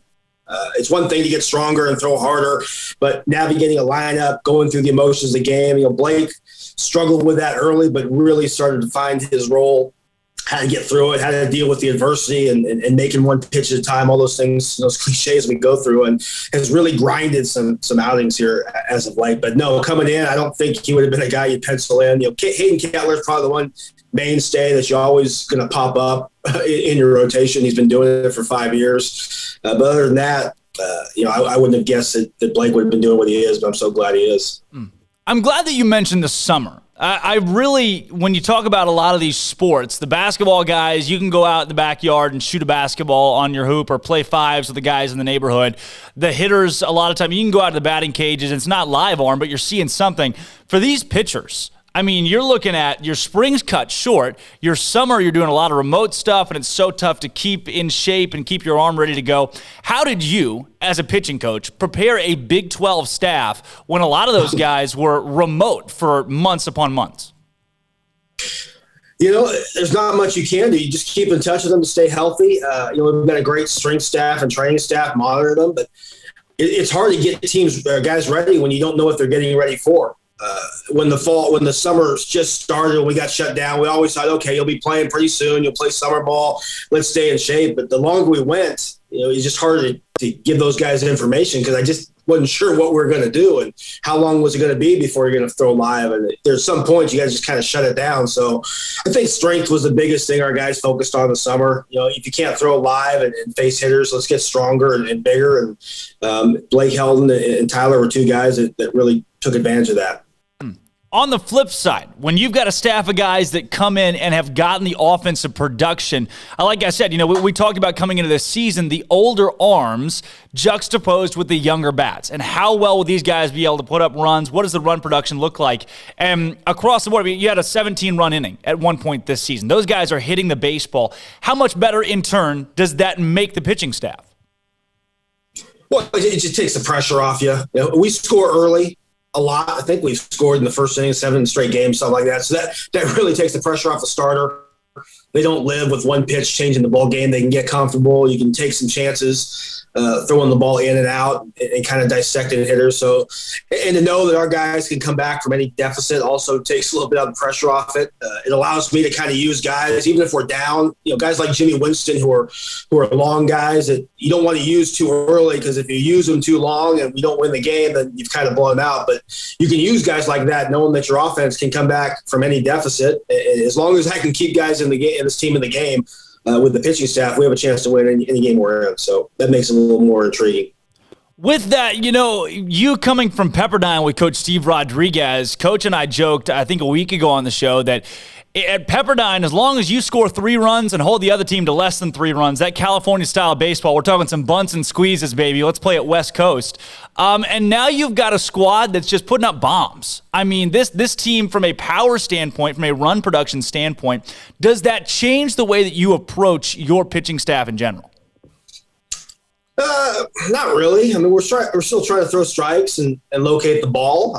It's just a little more unforgiving in this conference. The wind blows out every game we play. You just don't have much margin of error. You make a mistake, or even if you don't make a mistake, the ball has a chance to go in a long way. So you still got to do the same things. You got to get strike one, get the first out. Nothing really changes for me. It's just the ERA might be a little higher, and you might give up a few more runs because the wind's blowing straight out pretty much 99% of the time. Well, you get, in a year like this, you can allow that 6 or 7 runs, and the offense is right there to put up another 9 or 12 for Baylor and keep the good guys on top. And I'm looking Oklahoma State, Oklahoma. My first assessment of those two series is how underrated those two teams were coming into that. I mean, the Big 12 is just that deep that OU and Oklahoma State both deserve postseason bids moving forward this year. Do you concur with that assessment? What do you see out of that Oklahoma and Oklahoma State teams coming off of playing both? Both very good teams. I mean, I think Oklahoma State is probably done enough to get themselves in. Oklahoma has not had the year that I think they are capable of, but offensively, that was a really hard lineup to navigate this weekend. They can hurt you in so many ways. They got a lot of guys with power, and they got good arms. They haven't pitched real well all year, but I think they pitched well enough this weekend to kind of stymie us a little bit. But as far as if they get into a regional, Oklahoma is a team you don't want to mess with. Now, have they done enough? I'm not too sure, but the team on paper can beat anybody with what they got. Coach, with that, moving into the Big 12 Conference Championship Tournament, Texas Tech tomorrow at 9 a.m., looking at the scope of the tournament, I'm sure Paul Maneri at LSU would trade his 17 SEC tournament championships for a couple of national titles. How do you strategically work this tournament so that your guys stay loose and stay healthy? That's a good question. You got to win the first game. That's pretty important. You get into a loser's bracket, it makes things very difficult for a team and a pitching staff. Cam Cayley, we got a freshman going out there tomorrow morning at 9 a.m. Hopefully he throws strikes and throws the ball to both sides of the plate and keeps them off balance. It's a pretty dangerous lineup that Tech puts out there every year. I don't know if you could hold too much back. It's decision time when you start using guys, because eventually you can't keep using them and they wear down. So, we're a little thinner than normal, but we'll go out there and do everything we can to win the first game. As long as we play catch and throw strikes, we'll be in the game. Coach, as you see teams like Texas Tech, TCU, Texas, Oklahoma State over the next few days, what does it take for this squad to knock those teams off in this more 1-2 game format in Oklahoma City? It's the same thing. We throw strikes, we play catch, we win games. The games that we have not caught the ball or thrown enough strikes, we lose. Because the offense, like you said, has been pretty consistent. We know we're going to score some runs, but when we give up a bunch of free runs, then it just makes it a little too difficult for any offense to overcome. But, kind of like Friday night in Oklahoma State, we just gave them way too many free bases. And then the next day we gave, one big free base. And the next day that we beat them, we pitched well and we caught every ball. So that's all it is. It's pretty simple for our team. Catch the ball, throw strikes. The offense will come through and you'll be in the game at the end. And then you get to Luke Boyd, and I like our chances. Along with that, looking at a guy like Luke Boyd and really your bullpen in general, a la Madison Bumgarner with the Giants when he pitched like 7 games the World Series that one year. I mean, how much in the postseason when crunch time locks down do you ask of your bullpen, your pitching staff, or even a guy like Luke Boyd? We've asked a lot for him all year. I think anytime you give Luke the ball, he'll take it. I just got to trust what they tell me. Before the game, I kind of check in with the guys, say where you're at. We've been around long enough together that they'll tell me the truth. And if the kid says he's good to go, we'll throw him out there. If he says, I think Lekic a week ago, I asked him, he said, Coach, I don't know about today. And if they're in doubt, then I'm not going to pitch them. But you have a good enough relationship. They're old enough. They know when they can do, and they know when they can be effective. So you just got to trust the guys, and they've got us this far. Well, Coach, going to the Big 12 tournament, and whether it be the pitching staff or the team in general, is there one overarching goal, overarching message coming into this week that this team's really rallying around? I don't know if there's any message. I mean, we keep it pretty simple with the guys. Just play well. That's it. And we play well, we got a chance to win. There's no pressure. We're not putting goals and saying you have to win this, you got to do that. You just got to take each game as it is and play the team you play and try to do well. We had success against Tech. We played well against them. K-State as well in our bracket, and TCU not so well, but we owe them. So they just got to take each game at a time. I can't look to the future because you just don't know who you're going to play next. Well, Coach, I want to thank you for coming on with us today and give you our Bear Games question of the day that's actually centered around baseball, thanks to you guys being in the Big 12 Championship Tournament this week. And today's question is, if you could send Baylor baseball to a big league stadium to play a 3-game series against another college team, any college team, which stadium are you sending these guys to, and who are you squaring off with? Well, I would send us to Dodger Stadium because that's where I'm from, and that's my favorite team. Who would we play? That's a good question. Probably TCU. We were at Pepperdine a few years ago. We played a super regional there, and they broke our hearts. We were 2 outs away from going to Omaha, so it would be good to beat them on that kind of stage. Beating TCU is always fun in general, even with the Pepperdine love there. Well, Coach, I know I said that was my last question, my Bear Games question, but tell me, the barbecue in Texas is so much better than it is out in California, right? I don't think there's any doubt about that. I think that's pretty simple. Now, I will say the Mexican food in California is better than it is in Texas. Wow. Sorry. You won the show today, and then you just went par right there. We just went right there. Coach, I want to thank you again for joining us today. It's a pleasure to have you on and get your perspective going into the week, taking the time. It means a lot to us, and best of luck this week. Excited to watch you guys go out there tomorrow at the crack of dawn. Yeah, get up early. Appreciate you having us. Absolutely. Thanks again, Coach Strauss. Again, John Strauss, the Baylor pitching coach, joining the show today to talk to us about their week coming up in Bricktown in the Big 12 tournament. They got Texas Tech tomorrow at 9 a.m. We're going to talk to Jeff Haxton, the voice of the Red Raiders, today via phone at 1:30, talking Big 12 tournament action and what Baylor has to look for in Texas Tech, the same team they went on the road to beat 2 out of 3 games in Lubbock. Can they do it again? I'm Drake Toll. We got Armstrong Sims, Marquise Cooley, Jack McKenzie. When we come back from this break, we're joined by Grayson Grundhafer for the Big Board, talking some football, some recruiting, where Baylor stands as of right now as compared to last week, because a whole lot has changed. Jacob Gall, baby. Let's talk some more about Jacob Gall. Again, Drake Toll, Marquise Cooley, Armstrong Sims, Jack McKenzie. When we come back, Grayson Grundhafer in the Big Board. Don't go anywhere. This is Up Tempo. Royalty. 3 Baylor Bears have been given all Big 12 first-team honors this season, with fifth-year seniors Luke Boyd and Andy Thomas receiving a nod alongside second-year freshman outfielder Jared McKenzie. Pitcher. Tyler Thomas was named to the All-Big 12 second team, while fifth-year senior Hayden Kedla, sophomore Jack Pin-Ida, and second-year freshman Trey Richardson were honorable mentions. The first-teamers, Boyd, Baylor's closer, has a 1.04 ERA through 26 innings pitched with 8 saves. Thomas, the catcher, is batting .342 with 11 home runs and 59 RBI, while outfielder McKenzie leads the conference in runs scored and is hitting a wild .380. In tennis, Baylor punched 2 tickets yesterday to the round of 16 in the NCAA singles and doubles championships in Orlando. Adrian Boiton came back to defeat Mississippi State's Florian Broska, while Konstantin Franzen and Sven Lott opened the doubles tournament. With a 2-0 victory, Boiton is the first Bear to make the Sweet 16 since 2015. And Baylor women's golf saw its season end yesterday with a 14th place finish nationally. The team shot a 3 over 291 in the final round and finished at 30 over 1,182. Gerline Poor shined for the Lady Bears with a 4 under 68 performance on Monday at Delhi Diva. Team overall at 4 over 292 for the weekend. Elsewhere, Iowa men's basketball guard Jordan Bohannon is in the recovery process after being physically assaulted early Sunday noon in Iowa City. It's become clear that Bohannon was punched by a man at a bar as a video surfaced on social media. A police investigation is ongoing.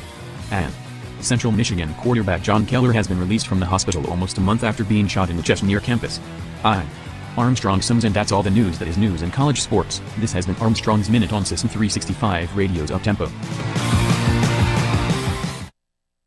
At Baylor University, students can shine in their own way.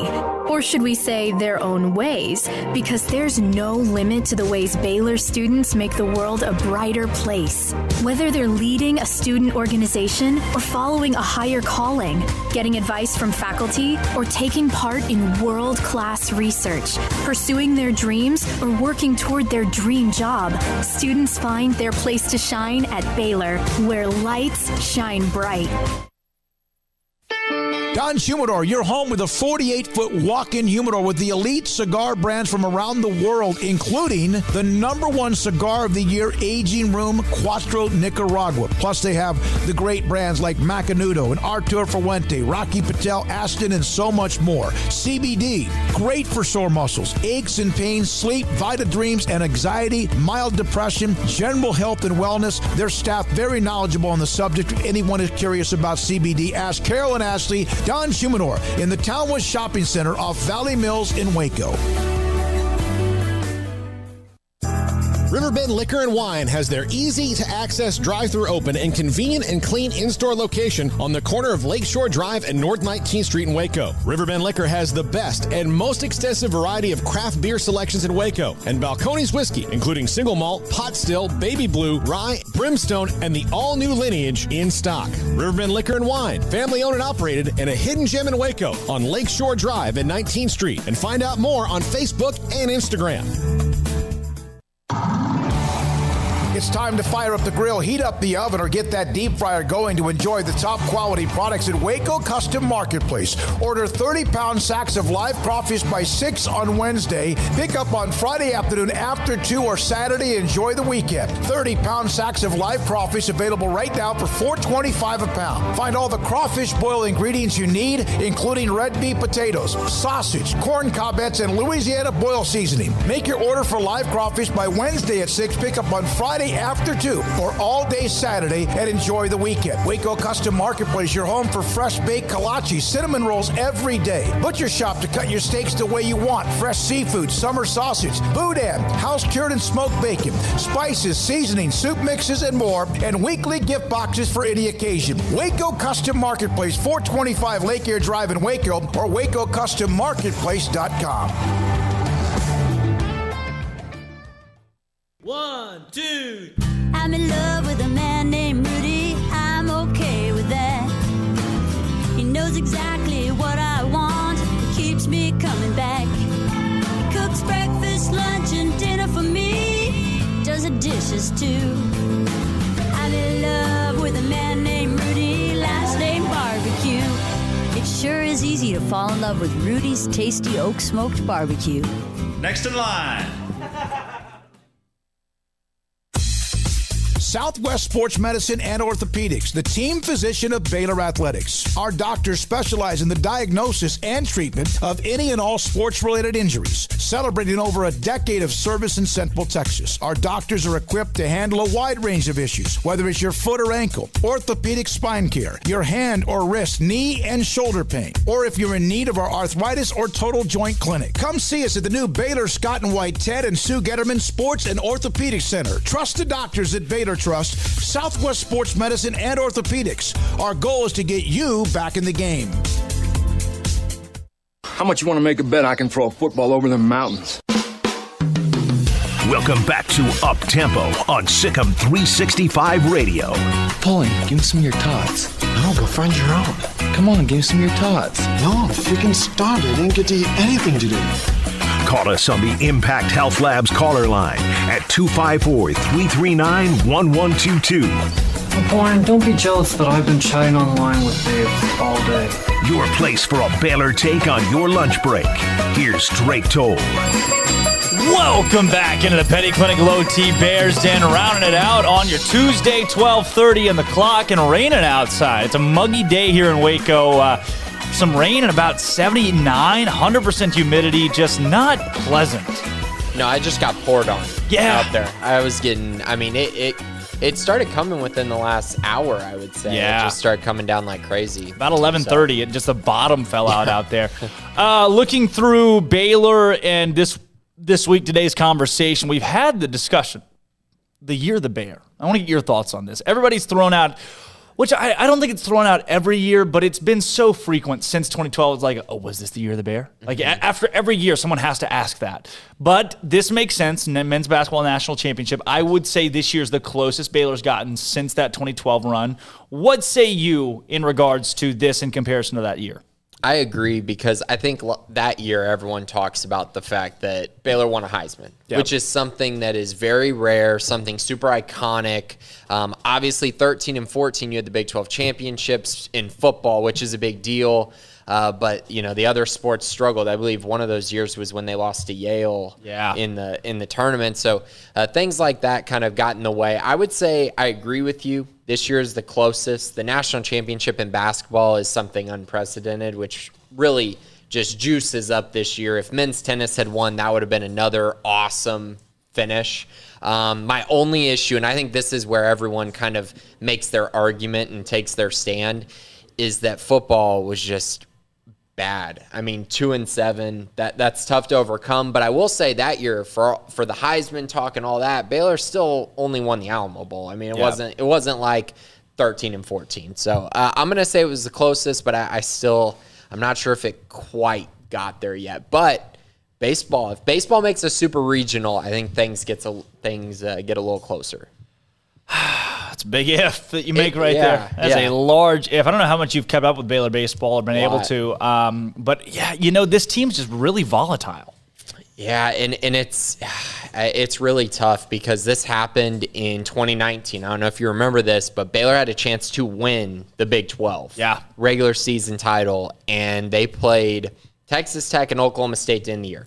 Unfortunate draw for sure, but they just collapsed. And unfortunately, this is very similar against two teams that aren't as good as those two teams were. Right. And the Oklahoma, losing that series, I know they won one game, which is great, but it was their chance to cement themselves in the tournament, in my opinion, because I do think at the end of the day, unless they both have big tournament runs, it's probably going to be either or. Yeah. And so you lose that series at home where you've been so good, it definitely raises some questions. And right now, I believe D1 Baseball has them number 64 out of 64 teams in the field. Yeah. So I think that just tells you they have to win one game this weekend or they're out. If not Texas Tech, if you drop the loser's bracket and play Kansas or Kansas State and you lose that, you're done. You're done. I don't even care. If they lose to Tech and then lose to TCU, I think they're still done. Or I don't know if their RPI is going to change. I don't think their RPI, because you can. The thing is, if they lose to Texas Tech and TCU at that point, RPI wise, it all depends on what those two teams do the rest of the tournament. True. I mean, but think of it this way: if they lose those two games, and let's say Oklahoma wins one game in this, I just don't know you can put them both in. I don't know. It's going to be interesting. Just win one. Just win one and get in. Cement your spot. Because if Oklahoma ends up winning a game against a TCU, a Texas, or a Tech, then at that point, that's probably not good. Well, if they get to that point, they're definitely getting in because they're half of the bracket. They got Oklahoma State the first game, and then they'll play either, I believe it'll be either Texas or the winner of West Virginia, Kansas. So there's some wiggle room for them there a little bit. I cannot find a good bracket. I can find the silly ones where it's just the lines, but not like a bracket. Yeah, so Big 12 has one. So it's Tech, Baylor, and then TCU, Kansas State at the top. And obviously it goes winners bracket, losers bracket if you lose between those 4 teams. So it kind of stays in a straight line. On the other side, West Virginia plays Kansas in the 8-9. Then the winner of that plays Texas. And then on the bottom of that is Oklahoma State versus Oklahoma. Gotcha. Here's the bracket. Now I've got it. And you got the little play-in game with West Virginia and Kansas. Who gives a rip? Well, West Virginia used to be good. They were good there for a little bit. And then they were like top 17 coming into the year, too. Yeah, they were. We got to fill that out tomorrow, probably. I guess we can fill that out tomorrow with the bracket. Outside of that, Baylor baseball. Man, I think athletically, they are one of the top 5 teams that I've seen in the last decade at Baylor. Not athletically. I'm saying they are not one of the better teams that I thought coming in. I just don't see them as in the last decade being one of the top Baylor teams. But grit and winning games they probably shouldn't win. Yeah, they're up there with some of the, I don't want to say lucky, but just hot at the right time teams. Yeah, with Coach Rod's teams, I would say, they're definitely up there. They're probably the 4th best team he's had, if I'm doing my math 6 correct. Years, though? Yeah, that's not really saying too much. His first 2 years were rebuild years. So they're right around there. I still think there's some upside going into this tournament, though, without Tyler Thomas, probably without Blake Helton as well, right? Yep. So, you're relying on Cam Cayley probably. I think Strauss said he's pitching versus Tech, and then you'll get Kettler in game 2.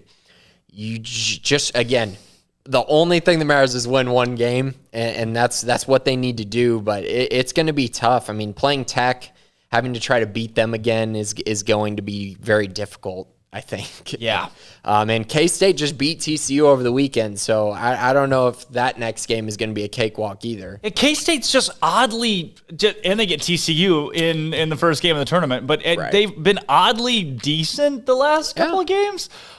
First game today, actually, West Virginia and Kansas, 6 o'clock. I didn't know they were playing tonight. The tournament starts tonight. That's how irrelevant that game is. Yeah, I just don't care. I just will not watch that game at all for the life of me. But Texas Tech Baylor will be on in here tomorrow. We'll get donuts and come up here pretty early to see that one.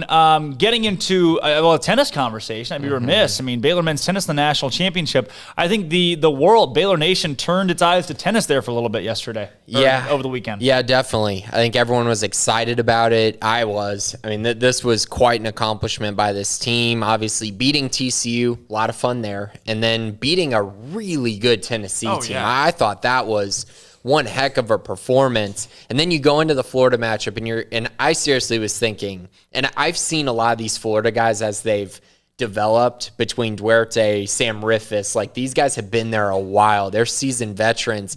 So, but I was thinking to myself, man, if Baylor can win the doubles point, they're going to have a real shot at this. They didn't have a shot at this. And I hate saying this, but talent-wise, 1 through 6, they were not the same level as Florida. Florida was stupid good. Yeah, and I really don't. I think if they played 10 times, Baylor maybe gets them twice. That's how good I thought Florida looked, and that's how good a lot of these guys have been for their careers. But an amazing run. National runner-up in both outdoor and indoor. Terrific season. Baylor football. On to football for the big board. Yeah. Baylor football, a sleeping giant, ? When you hear that, what do you think? That sounds accurate to me.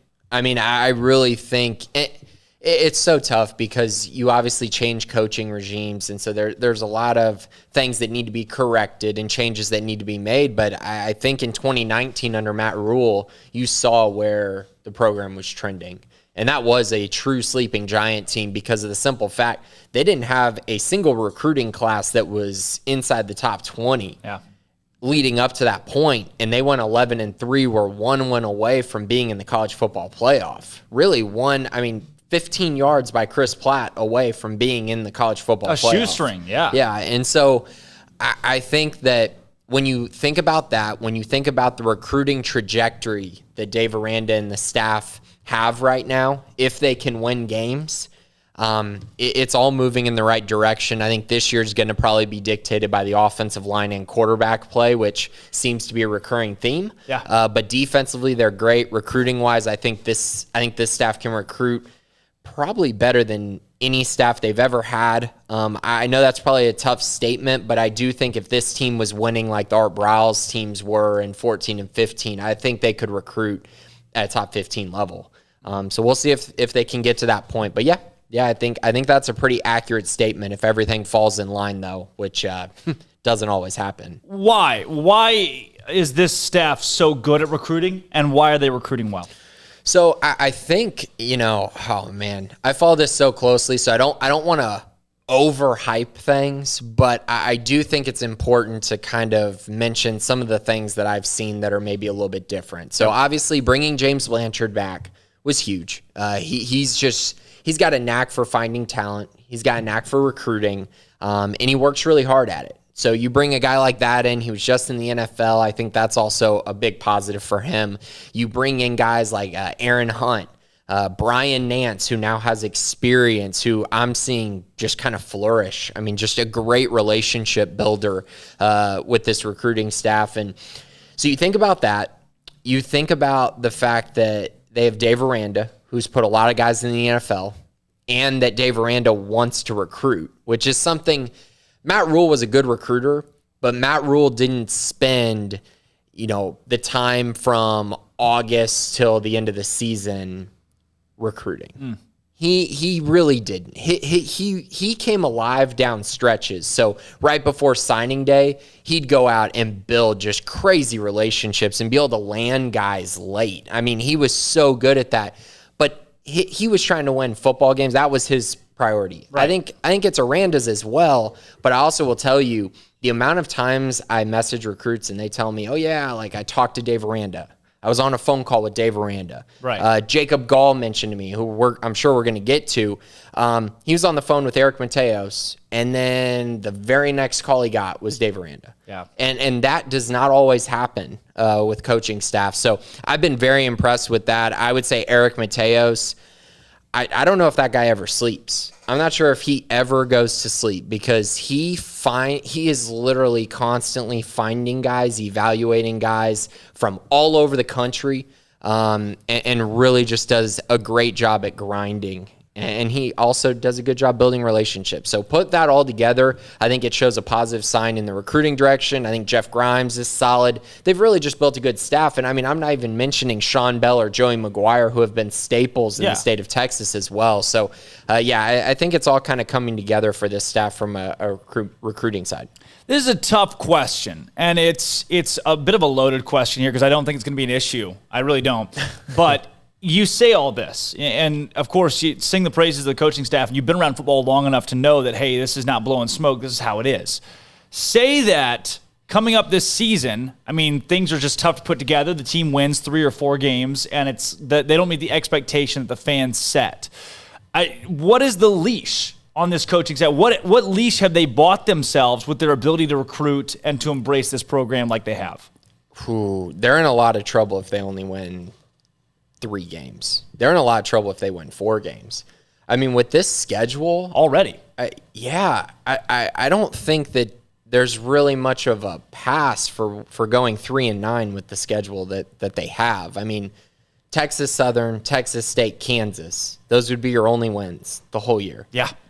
That's brutal. It's not good. With all 3 coming at the beginning of the season. So you would literally start 3-0 and then lose 9 straight. Yeah. Yeah, no, that's not something that I think would be acceptable to anyone. Definitely not the coaching staff. I mean, if you have crazy injuries, like say they're on the 4th quarterback, like Kyron Drones is out there being the starting quarterback by the midseason because everyone got hurt, okay, maybe then there's a little bit of a pass, but my goodness, in this conference, they should not go 3-9 with 1 in the conference.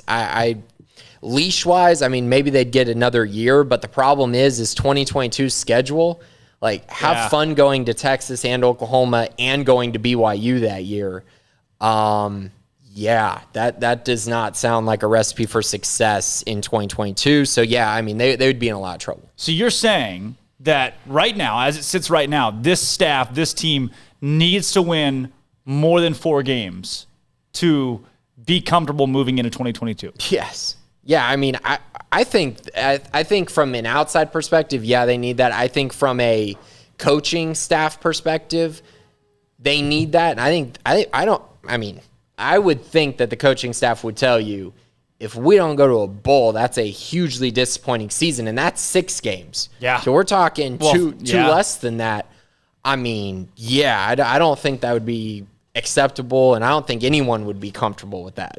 You heard that, Baylor Nation? Set your expectations high. Don't set those low. Set them high. 4 games. High expectations. Set them high. There's so many years. I wrote an article going into that 2019 season that said Baylor will go 11-1, which was an absurd thing to write. On August 20, I think it published August 25th, prior to the season that Baylor went 11-1, and it projected every game correctly. And I felt like a realist. I didn't feel like an optimist. I felt like, okay, the schedule favored Baylor that much. I don't think Baylor's going to go 11-1 this next year, but the schedule, again, favors Baylor so much that not picking up 6 wins would hurt me. Yeah, and I think you were on the right line of thinking there. I think I did I do it every year, but I did the whole season along with Big 12 Championship and Bowl game, and I had them go 10-4.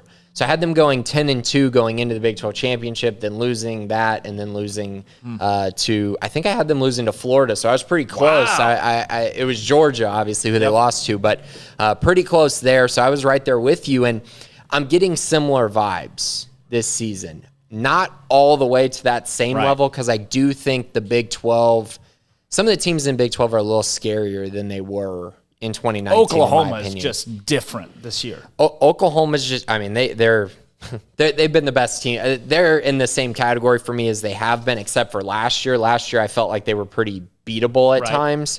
This year, I'm with you. I think Iowa State's much better than they were in 2019. I think Texas is probably going to be better than they were in 2019. They're not back though, right? No, they're not back. But they'll win probably 8 games. They'll be good. And I think TCU's far better than they were in 2019. Really? Then in 2019, I'd have to go back, but I think they went 5-7 in 2019. Yeah, but Baylor struggled so much against them. TCU's got a great defense, really good secondary. They do, yeah. But their offense, Max Duggan? Zach Evans. They're about to feed Zach Evans. Yeah, I'm with you. I get that, but I think they're better than they were then. I also think West Virginia as a program is better than they were in 2019, a game that Baylor narrowly escaped. So I'm not quite to where I was in 2019, but I do see what you're saying, that schedule analysis where you're like, man, I see 7 games they should definitely win. If they flip a couple, they could go 9-3. And you're looking at, and they could flip either way. You're looking at your Tech, your Kansas State, they could flip either way. But, you got to think that out of that group, out of the West Virginia at home, thank God, because this, no matter how good Baylor is, they cannot play in Morgantown. It just doesn't happen. But no matter if it be Tech, West Virginia, Kansas State, those are 3 games. You got to go 2-1 out of those 3. Yeah, well, you get Tech at home at the end of the year. Yep. And Tech, I'll tell you right now, that's probably the 4th most confident game I have. More so than BYU. More so than BYU. I think Tech might be shutting it down. Really? By the end of that. Yeah, by the end of this year. Yeah, that Matt Wells experiment might be over. Yeah, but who's going to win at Texas Tech unless you get Hal Mumme? I think Hal Mumme's probably the next guy. Well, Mike Leach. Exactly. And the only thing Mike Leach is Hal Mumme. And that's the only thing that exists that's not Mike Leach. With that recruiting-wise, Jacob Gall, now we're about a week removed from Jacob Gall and that announcement. Your kind of 30,000-foot assessment of that still. How big was that legitimately going into next season? Yeah, and of course the commitment comes 45 minutes after we stopped recording. Yeah. He commits to Baylor. So, but for Jacob Gall, he's kind of one of those best available fits. I would say right tackle was probably their biggest area of need. But when you can go out and get a guy who can solidify the interior of your offensive line, you have to do it. And Baylor had a lot of struggles this offseason with the center position. Grant Miller was brought in to be the guy from Vanderbilt. Xavier Newman-Johnson was supposed to push him. Neither one had great springs. I would say that if you look at Grant Miller, he can kind of play both, and I still think he's going to be a quality starter for this team. But at the center position, he really did not run away with it. And so they were able to go out, find a guy who was very, very good at Buffalo. Obviously, he played left guard there. But if you look at his size, 6'2", 305, that just screams center to me much more than it does guard in the Big 12. I know it worked at Buffalo, but I do think he'll be a better fit at center. And he actually agrees. When I talk to him, he's ultra confident about the center position. He actually feels more comfortable there than he does at left guard. He played it all through high school, was the backup at Buffalo all 4 years behind Mike Nowitzki, who's also in the transfer portal, very highly sought after offensive lineman. So this is a big pickup. Baylor won a battle over, I believe, 5 other Power 5 programs, which is very solid. And I think Gall is a guy who I think will come in, provide a culture immediately, a guy who's familiar with the wide zone because they ran it at Buffalo, and a guy who I just think listening to him and talking to him is going to be a guy who fits in very well with what Baylor's trying to do. And who knows, maybe he'll help guys get brought up to speed a little bit more on the wide zone that Jeff Grimes and Eric Mateos are trying to install. If you are Grant Miller, how excited are you that Jacob Gall is here? Jacob Gall is here to play center. Yeah, I mean, I assume that's probably a tough thing to think about. I would also say that doesn't. I mean, it seems like Miller likes that guard spot. I think he'd rather be a center. Really? I really do. I don't, and I'm not saying that means, he won't play. I'm just saying it's more of, he played center at Vanderbilt. That's his position. He came to Baylor to be the starting center, and now he's probably going to play guard. But I will also say that fall camp rolls around, if Grant Miller is better at center, Grant Miller will start at center, and Jacob Gall will play guard. I just am expecting it to go the other way. I don't think you bring in a guy who you're telling you're going to play center, and then you move him, although it happened with Grant Miller. So maybe it does. But either way, these two guys need to be on the field. And either way, I think an important thing to mention is Grant Miller gets better with this addition of Jacob Gall. Yeah. Jacob Gall gets better with Grant Miller next to him. The whole offensive line gets better with these guys on the roster. And at the end of the day, if you have one hole on your offensive line, it makes everyone look bad. So might as well just have more talent, get better, and just try to come together as a unit. So where's the next one? Baylor obviously needs one or two more, probably one. Where's the next one? Well, they got to make room because right now they're full. Wow. They're full. Their scholarship limits are full. I do expect there will be room. I think there will be attrition a little bit. Not a lot, but I think there will be some. And I do believe they will add at least one more offensive lineman. I've been pretty firm on that, and I still think that they will be able to. Just don't know when. As in, I don't know if it'll be one of those things where they can find a spot in the next week, or if this is something that drags on into the summer. I mean, it very well could. That wouldn't be ideal because, you want to get all the practices in. But at the end of the day, fall camp is really the most important time, so you still have a little bit of leeway there. But yeah, I'm not sure when it's going to happen. I do think they add one more, and who knows, maybe they're able to add another transfer at another position if attrition becomes, that much, if they lose enough guys for that. Alessandro Lorenzetti, 2022, getting into recruiting in the outlook in the next year or so for Baylor. What do you know about him? And then outside of that guy, what else can we look forward to in recruiting? Yeah, so Alessandro, he's out of Connecticut, the Loomis Chaffee School out of 2022. I don't think Baylor's offered anyone out of the Loomis Chaffee School, at least not to my knowledge. So he's 6'6", 285 pounds, really good player. I liked his film. I don't know specifics on it. I haven't really talked to him too much about it, but I'm not sure that he played his junior year because he's got sophomore film and then just scrimmage highlights from junior year. So I'm not sure what happened. Maybe he was injured, maybe something along those lines. But he's been on a roll. I mean, offers from Michigan State, Syracuse, Duke, Vanderbilt, Baylor, Georgia Tech, all within the last month. So he's really starting to pick up momentum on the recruiting trail. Michigan State and Virginia Tech have secured official visits in the month of June. He'll be going to Michigan State on the 11th, Virginia Tech on the 18th. And yes, that does leave the 25th open. So there's a chance he ends up on a Baylor visit. It's going to take some time. Baylor's going to have to build that relationship quickly because all these other schools are vying for visits as well. So keep a lookout for him. Obviously, if he shows up on an official visit, that's good things. That means Baylor's in it. But right now, I think a lot of signs are pointing towards Michigan State actually being the favorite currently in his recruitment. 6'6", 285 pounds. And it says here, also plays safety. Where? Is that real? No. Safety, linebacker, wide receiver, and running back. Do they have that listed on 247? Oh, no, I'm talking about Matikai. Oh, yeah. I think I scrolled down too far. No, you're good. And got very confused for a second. Good, I was like, this guy's a freak. No. So, he's an offensive line safety hybrid at 6'6", 285. Throw him the kitchen sink. Let me see that film. Yeah. Let me start watching that. But you're talking about Matiaki Helu. He's out of Tool. Nice. Yeah, Tulele, Utah. Holy cow. So they're going back to Utah. Obviously, Mateos and Grimes, that's where they were for a while. They know how to recruit that area, Mateos especially. So he's 6'1", 200, so much better weight to be playing all of these positions. But, I mean, his film is great. I mean, he's running the ball. He's catching the ball. He's making plays on defense. I mean, really, really solid player, and I can see why they offered him. They became the third school to offer him. Utah State, BYU, and now Baylor are his offers. Really interesting to see this staff, go into Utah and find some talent. He actually let me know he's going to be visiting for a camp July 31st. He'll also be going on a campus tour. That will effectively be his probably only visit heading into his junior year. Obviously, that won't be an official visit. It'll just be an unofficial type deal. But he gets to see Baylor and really give Baylor a chance. I think that's huge news. When kids from Utah actually come to Baylor, now you have an opportunity to land them a realistic shot. So he'll be a good one. I think he'll continue to move up in the rankings, probably be a 3-star sooner rather than later.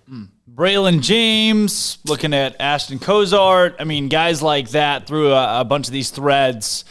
Baylor, any chance that these guys are Bears? Anything else that we're missing before we wrap up recruiting? Yeah, Braylon James. This is a kid who I've been talking to since after his sophomore year. So he moved after his freshman year, he moved from Stony Point in Round Rock to Del Val. So he's in the Austin area. Really, really talented kid. A kid who I thought Baylor should have offered much sooner than they did. They waited a little while. Now you go look at his offer list, and it is insane. He might be honestly the hottest recruiting name in 2023 over the last month or so. I mean, Stanford, Alabama, LSU. I mean, throw out a school, he probably has an offer from them now. So the competition is going to be a really intense one for him. Ashton Cozart, similar situation, same story, but he doesn't have a Baylor offer yet. James does, even though they were late. Cozart, they were late too as well. And I'm not really sure why they've decided to wait on offering these guys who are in state when all these big offers are going to be coming behind very soon. It's important when traction starts to happen in their recruitments that you're kind of early. Right. And they really haven't been on either of them. So it's going to be tough. I know Cozart has a good relationship with Chauncey Stuckey, just waiting on that offer to come. Braylon James loves Baylor, but that one is going to be very, very difficult. I think that they're really going to have to make an impression on him through building relationships because they're pretty far behind in his recruitment right now. Well, Grayson, before we get you out of here, Bear Games question of the day. Let's do it. Baylor baseball. Take them to one Major League Baseball park to play a 3-game weekend series against one college team. Who are they playing and in what ballpark? Yeah, so I'm a Pirates fan. Oh, so PNC? Yeah, I'm gonna get to that part of the answer. I'm a Pirates fan, and I would not take them to PNC. Thank God, I was about to say. I'd love to play a series in Fenway. I think that'd be super cool. So different than college baseball fields. I just think it'd be so cool with the Green Monster out there. Right. And they're playing. So I heard John Strauss say TCU. Right. And that's a very tempting one. It's low hanging fruit. Yeah, it definitely is. So I'm gonna try to go in a different direction. Slightly, and I'm gonna play, the blue blood in baseball. So, and I know they're not very good this year, so that makes it even better. So we're going to play this year. It's going to be LSU. Yeah.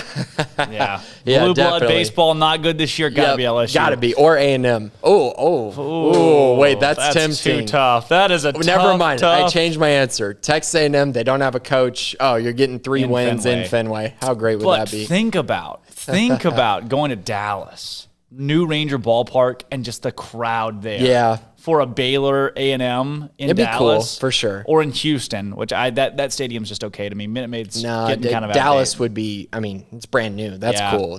I like the historical feel of Fenway. That's the only reason for it. You been? I haven't. I've been one time. Oh, wow. Okay. Unbelievable. Sellout crowd, bases loaded, Sox down 1, bottom of the ninth. Fernando Rodney's on the mound against Jackie Bradley Jr. Strikes him out on 3 straight, swinging on all 3. Man. Immaculate. I thought you were going to say David Ortiz in the 2004 World Series, but, versus the Yankees. I would have been very not. I probably would not remember that. But Drake Toll, Grayson Gruday for Armstrong, Sims, Marquise Cooley, Jack McKenzie. When we come back, Morgan Uber joins the show. Thanks for doing the big board, as always. Thanks. It was a pleasure Thanks for having me. Don't go anywhere. This is Up Tempo. Conference. Royalty. 3 Baylor Bears have been given all Big 12 first-team honors this season, with fifth-year seniors Luke Boyd and Andy Thomas receiving a nod alongside second-year freshman outfielder Jared McKenzie. Pitcher. Tyler Thomas was named to the All-Big 12 second team, while fifth-year senior Hayden Kedler, sophomore Jack Pin-Ida, and second-year freshman Trey Richardson were honorable mentions. The first-teamers, Boyd, Baylor's closer, has a 1.04 ERA through 26 innings pitched with 8 saves. Thomas, the catcher, is batting .342 with 11 home runs and 59 RBI, while outfielder McKenzie leads the conference in runs scored and is hitting a wild .380. In tennis, Baylor punched 2 tickets yesterday to the round of 16 in the NCAA singles and doubles championships in Orlando. Adrian Boiton came back to defeat Mississippi State's Florian Broska, while Konstantin Franzen and Sven Locke opened the doubles tournament.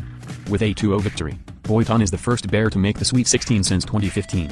And Baylor women's golf saw its season end yesterday with a 14th place finish nationally. The team shot a 3/291 in the final round and finished at 30/1182.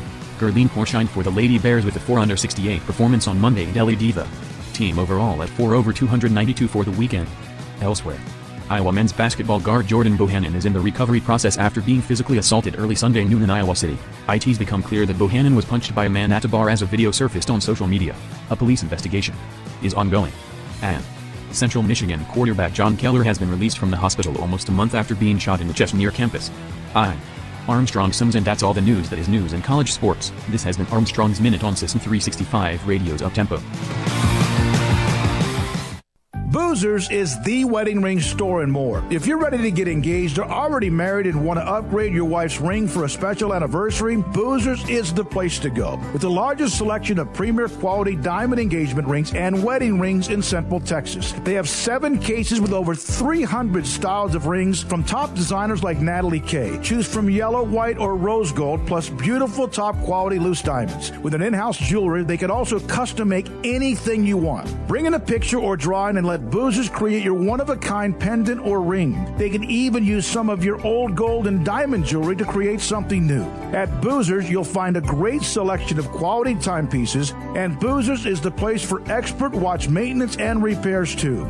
They specialize in expert Rolex watch repair for fine jewelry, watches, custom work, and more. Go to Boozers on Valley Mills and Lake Air Drive in Waco. Boozers, the wedding ring store and more.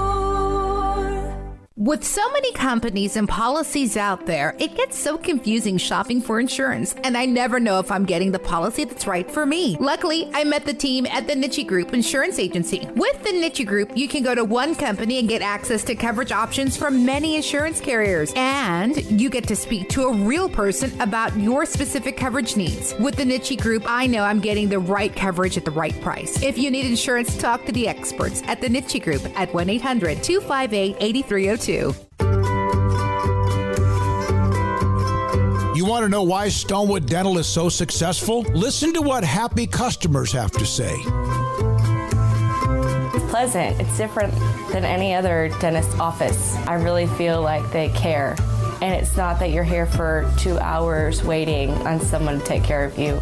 It's quick and easy, and I bring my kids, and my kids love being here too. They really love the treasure box. staff is really nice and accommodating, real friendly. You feel more like home. It's not sterile looking. Everybody has their own personalized rooms with decorations and decor, and they'll even have a blanket for you when it's cold. I've recommended people to actually come here, and they are patients now. I really love it here. It feels like family. Learn more, stonewood-dental.com. From the first workout to the last practice, sports is an incredible challenge. Hi, this is Dan Ingham with the First National Bank of Central Texas, and we're proud to support each athlete, every parent, and our educators. From families, small businesses, to the biggest industry, we're here to help. With remarkable products like First Free Checking, we've got banking ideas that fuel big dreams. The First National Bank of Central Texas. Familiar faces making local decisions. Member FDIC, Equal Housing Lender. One size fits all. That may be all right for an adjustable belt or cheap sunglasses, but when it comes to your financial needs, no one wants a one-size-fits-all strategy. Ben Erlinson, your Edward Jones financial advisor, knows that his most important goals are yours. That's why he takes the time to understand your needs, knowing you. That's how Edward Jones makes sense of investing. Ben Erlinson, 100 North 6th Street in Waco, 254-759-8533. Edward Jones, member SIPC. Welcome back to Up Tempo on SicEm365 Radio. As there's a drive in a deep left field by Castellanos, it will be a home run.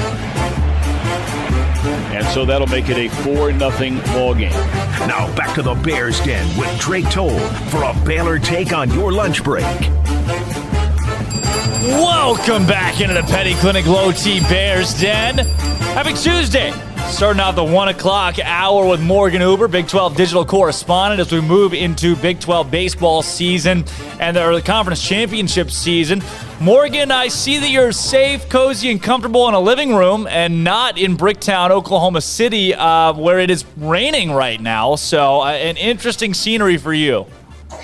Yeah, Drake, thanks for having me. It's also, raining here in Dallas. I'll be covering the Big 12 championship here remote, so I will not be heading to OKC at any point this week, but we'll be locked in on all the broadcasts on Big 12 Now and ESPN Plus, and of course the nationally televised games that we got going on. So I'll also be running all the social media, putting up highlights on YouTube in case any fans at home miss the games live. We'll have highlights for you all there. So yeah, I'm a little sad I'm not there. It's a great week and great time to see everyone, but I'll be holding down the coverage here from Dallas, Texas. Well, I tell you, I don't know if anybody has said this yet, but for so many reasons, COVID is the worst. COVID stinks. And here we are, having to do a lot of stuff remote, sports-wise still, but slowly but surely, though, things are going back to normal. I do want to ask you, kind of on the front end, as far as attendance policy goes, has anything been released that you can talk on as far as what Bricktown will hold this week?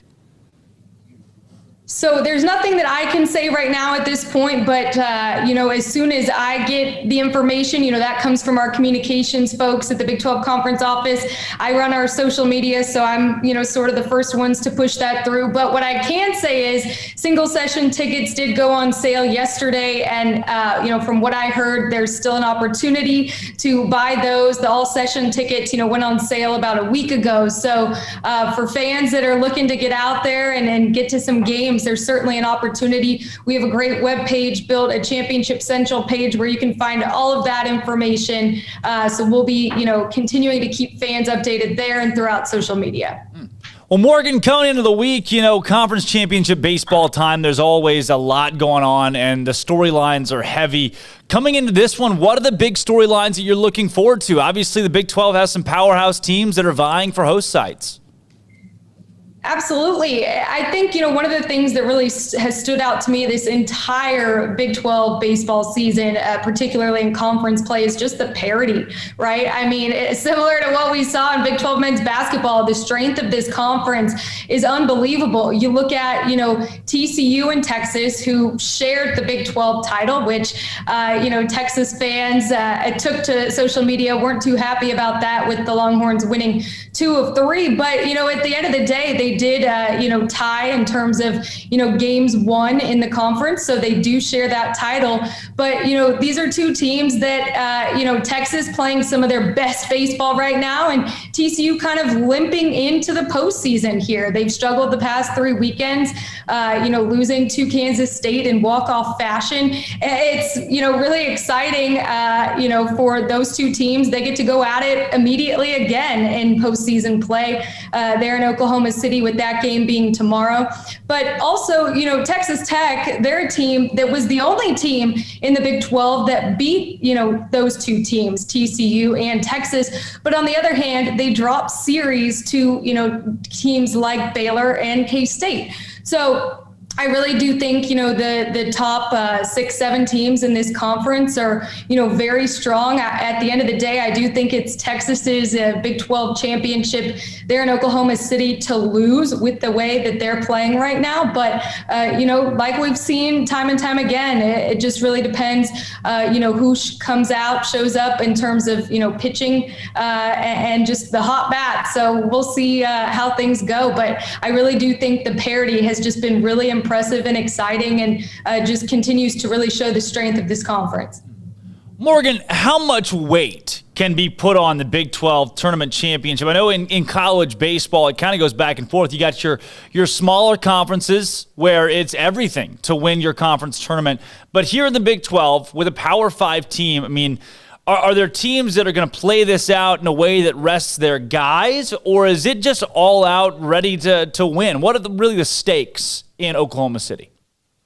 There's a lot of opportunity, I think, to boost a resume here in Oklahoma City. I mean, you're looking at Texas, the number 2 team right now in the country. And, like I mentioned, I do think right now it's theirs to lose. But believe me, the rest of these teams that are showing up have a chip on their shoulder and they're ready to come out. And I see it as it's a huge opportunity. And, you mentioned the smaller conferences, and I was a part of that, in my time at the Patriot League, where you get the automatic qualifier in, and that's your one team that then gets to move on in the NCAA postseason. But, here in the Big 12, we're expecting to get, of course, multiple bids. But I do think, for teams, it's a lot to hang their hats on. I mean, the regular season, I do think at the end of the day for, all of our sports is probably the most important thing for a lot of teams, just because, they had to go through the grind of an entire season. But believe me, I think, the next step, once you clinch that regular season,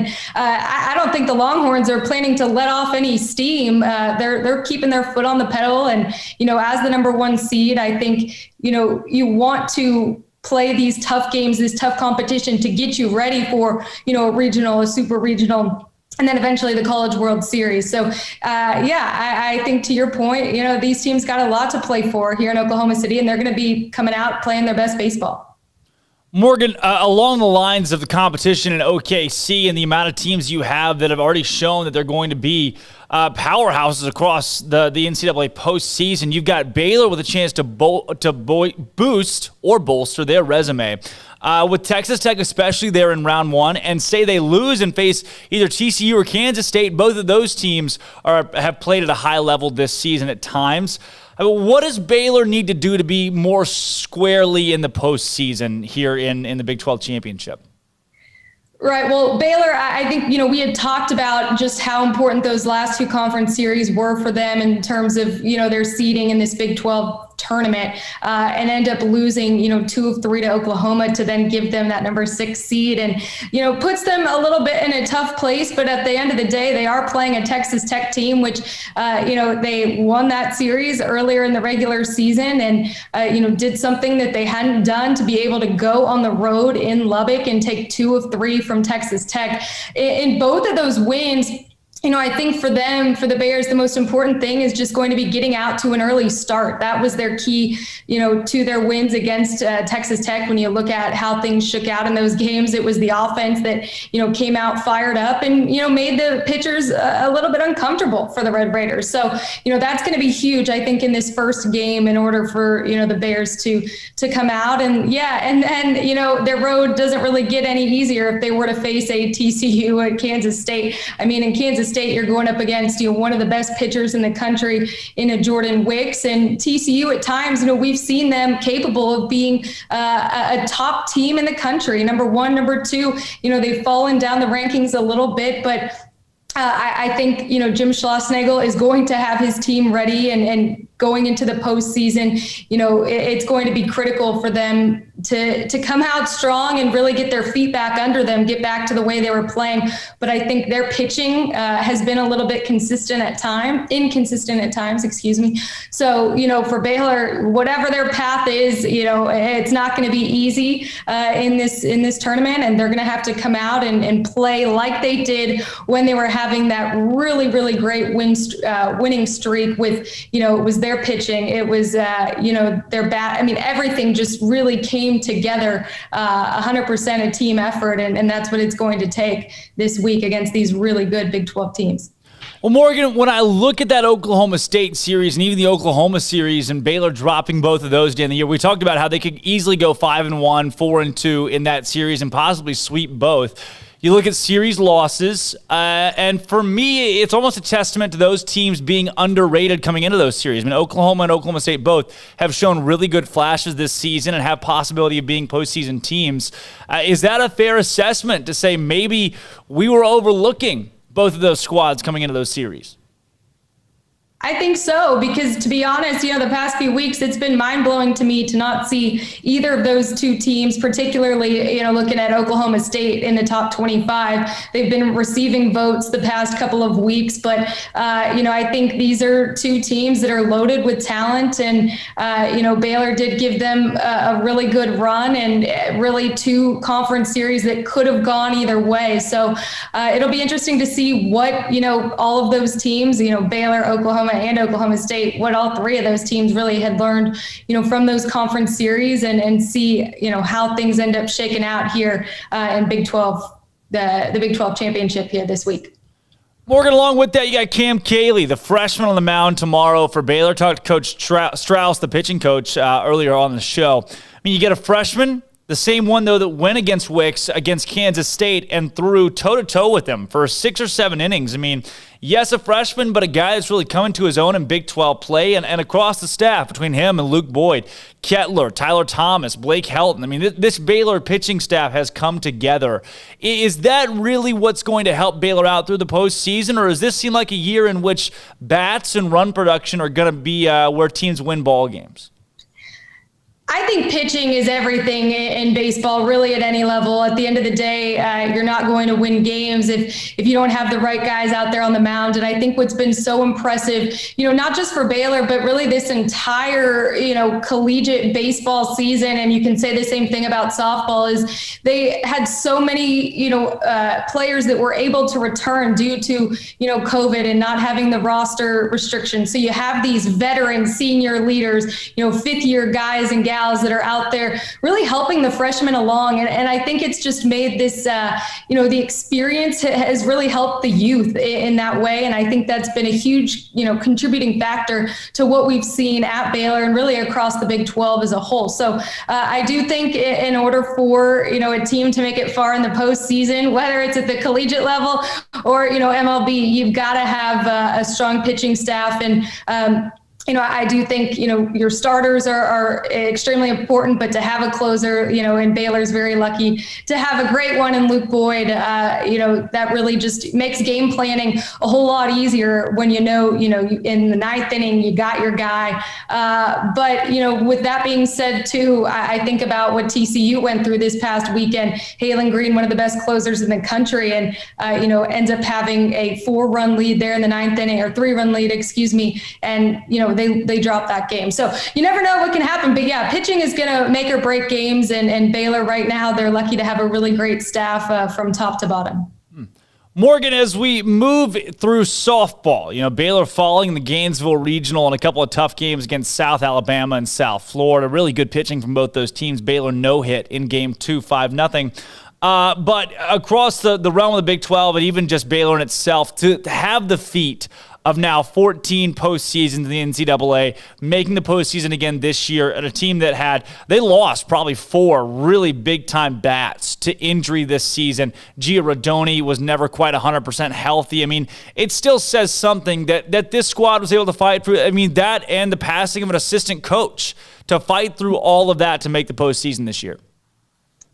That's exactly right. I mean, the adversity that Baylor softball faced, and to get where they did and end up making a regional. And it was, unfortunate, but, you and I had talked last week that they ended up having a very tough draw. Again, more adversity on their plate and just unable to, overcome it, shut out by both South Alabama and South Florida.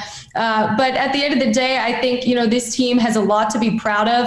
These, they have a lot of seniors on this class that are leaving the program better than they found it. And at the end of the day, that's what you want from a program. And, Baylor softball, the future is definitely bright. And, it is a big loss when you lose a pitcher like Gia Rodoni. But, I think she's really prepped and primed some of her younger classmates, like we've talked about, and getting them ready for the next step and to take over in the circle. And then elsewhere across the country, I mean, Oklahoma State makes pretty quick work of their regional. Oklahoma breaks a record in runs scored. Texas fights through a really tough draw with Oregon in Austin. And now those 3 teams moving forward into the super regional. Obviously, Oklahoma's a super team, a favorite to win the national championship this year. But across the board, now you get Texas and Oklahoma State, who both came out of their regionals as well. I mean, just a solid weekend for the Big 12. These, 3 teams moving on have really shown that they've been, the 3 best in the Big 12 all season, particularly, the 2 at the top when you look at Oklahoma and Oklahoma State. But yeah, I was really impressed by the way that Texas grinded things out. I didn't stay up until 1 a.m. or whatever it was. So I saw the news actually the next morning that they, got that win over Oregon head coach Mike White's former team. And, to see it was a 1-0 win for them to, just grind it out in all aspects. That was one that I really thought could go either way. I was pretty confident that Oklahoma and Oklahoma State, were going to get out of there unscathed. And sure enough, I think the most impressive thing, I guess, if you're looking across at those other 2 programs, is Oklahoma. Here they were down 4-0 to Wichita State, and then end up just having this absolute, historic offensive performance and coming out and having, I believe, the final score, they put up 27 runs, I think. So just, to see them down, just come out and just have this explosive performance, they're on a whole different level. I do think Oklahoma, they're undoubtedly the best team in the country, but, time will tell, and we'll see how they do here against some better competition as we move on now into the super regionals. Morgan, with that, into the Super Regional, it's Texas and Oklahoma State squaring off again, when earlier this season, it was Oklahoma State with a sweep that I was not expecting, and now these 2 teams get to face one another again in Stillwater. What are you looking forward to when it comes to that series?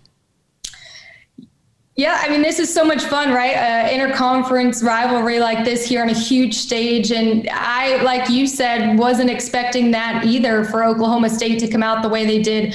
But Texas, when you look back at that series, they could not get anything going offensively, particularly, against Oklahoma State's ace Carrie Eberly. So they've got to come out somehow. Hopefully they've maybe figured her out to give, her a better game. But, I think maybe too, a little bit of that momentum with Texas, coming off a huge win over an Oregon program should help them. But yeah, I think Texas, it's all going to come down to what they can do offensively against a phenomenal pitcher in Carrie Eberly, who we've seen be so consistent all season. Morgan, too, you've got tennis. Baylor men's tennis, all the way on the cusp of glory, had Florida in the national championship on Saturday. Just how big is it to have, again, the Big 12 represented on that stage on the men's and women's side? Right, that whole day. I mean, it starts with the Texas women's program. They're winning the national championship, which was, very exciting to see. But and then right after that, you have an opportunity for the Big 12 to literally win, sweep in Big 12 tennis. On the national stage in tennis, and have that. But, for Baylor, they come out, they're fiery, they win the doubles point, and then, unfortunately weren't able to get anything going in singles. But, like Coach Woodson said, I listened to the press conference. It really wasn't about tennis at that point. It was, the team that showed up and played in that bigger moment. And at the end of the day, Florida was able to capitalize. But just the environment, the energy, it was something really special, watching that and, to see Baylor make it to that stage and represent the conference. It was huge. And definitely a program that, again, is leaving, a lot of seniors, grad transfers, leaving the program better than they found it, in a season to be remembered for a very long time for Baylor men's tennis. Morgan, with that, you got Coach Michael Woodson, who came into a very unique situation and was hired as Baylor's promoted to head tennis coach this year, and now will wear that crown for hopefully years and years to come. I mean, what does this say about him stepping into that role unexpectedly as an interim coach most of the year, putting together a team of guys that weren't experienced playing together, and now going all the way to the national title? They, found the right guy for the job in the interim, portion. And then for Mac Rhodes to be able to promote him, during the course of this year was just absolutely incredible. I mean, for what they were able to do, winning a Big 12 regular season championship and go on there and win the Big 12 championship there in Waco and just continuously progress throughout this entire postseason. I love listening to all of his press conferences. He just seems, again, we talk so much about a fit, right? And being the right fit for a certain program, for a certain university. I haven't had the opportunity to meet Coach Woodson personally, but there's no doubt that he's the right fit for that program, and the way he speaks and talks about his guys and the camaraderie that he's created amongst that program. It's something very special. And for a team to get to a national championship and play on a big stage, one of the biggest things, it's, of course, the talent, but it's also about the culture. And to think that he created that special culture and really propelled his team all the way to the finals in the national championship is special, and definitely excited for what he's going to be able to do there for years to come. Morgan, before we get you out of here, we got our Bear Games question of the day, and I'm not missing anything, am I? I know track and field's still going on. There's a lot still to be had in sport. I mean, I feel like every week we come on, it's like, all right, things are winding down, and they just find a way to stay busy. That's exactly right. I mean, so we have our communications meetings amongst the Big 12, and every week we're like, okay, we've made it across the finish line for this. We've made it, but it just seems like things still aren't, at their completion. We're definitely not in summer mode yet around here, with NCAAs, and it's a good thing though, because that means our teams are excelling and making it really far on the national stage. So I'm good with it, and hopefully, we're still talking about some Big 12 teams here for another month with baseball going on. Well, Morgan, before we get you out of here, again, Bear Games question of the day today. Baylor baseball playing a 3-game series against anybody in the country in one major league ballpark. Which team are you pitting them against, and in which major league ballpark? Packed house. Ooh, okay. Well, I'm biased. I worked for the Kansas City Royals in 2015. I think Kansas City has one of the most unique fan bases. So if we were able to get Kansas City fans out to Kauffman Stadium, good barbecue, good beer, Boulevard beer, just an all around good environment, that big Crown Vision board, I think I'd love to see the Bears there. And I'd love to see them face I come from the Patriot League, Army and Navy, both were there. Navy, a really strong baseball program. So it'd be really cool. The pageantry of Navy athletics is something very special, as one might imagine if you've never been to a game. So let's go Baylor Navy at Kauffman Stadium. Wow, you are mixing, 3 different realms of life and sports media right there into a weekend baseball series. I remember watching Arkansas play Kansas State in Kauffman. It's probably been 7 or 8 years ago now, but just what a facility that is in Kansas City. And watching Baylor there. It's got the little waterfalls, too.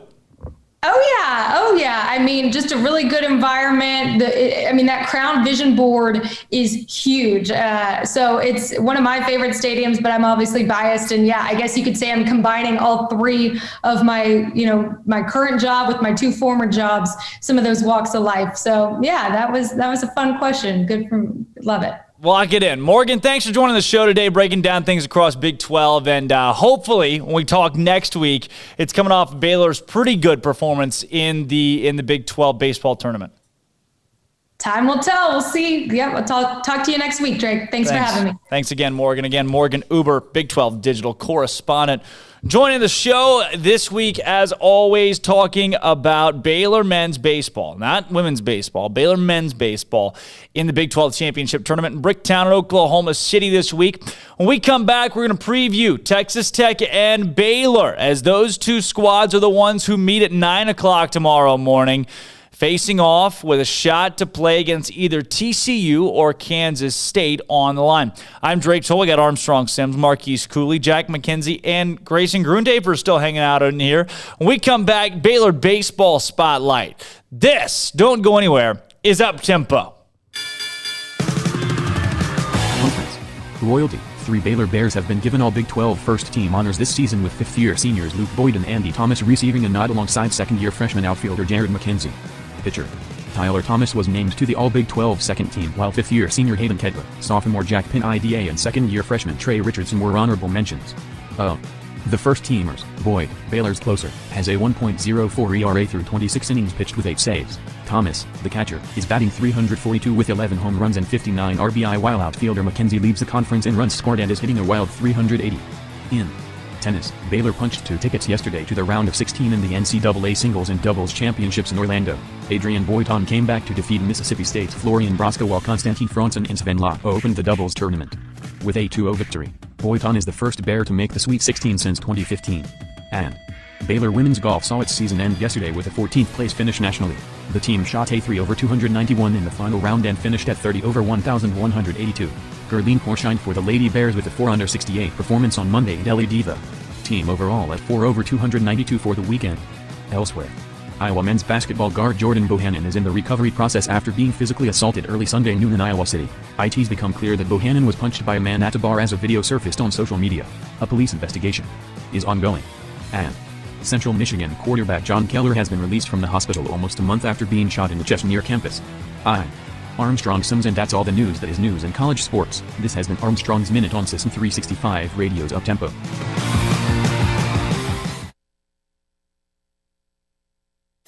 At Baylor University, students find their place to shine. They're faithful friends and inspirational leaders. They're championship teammates and independent thinkers. They're on the cutting edge of high tech and in the halls of history.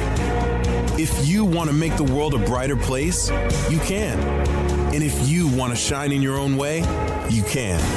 The spark you need is already inside you. Bring it to Baylor, where lights shine bright.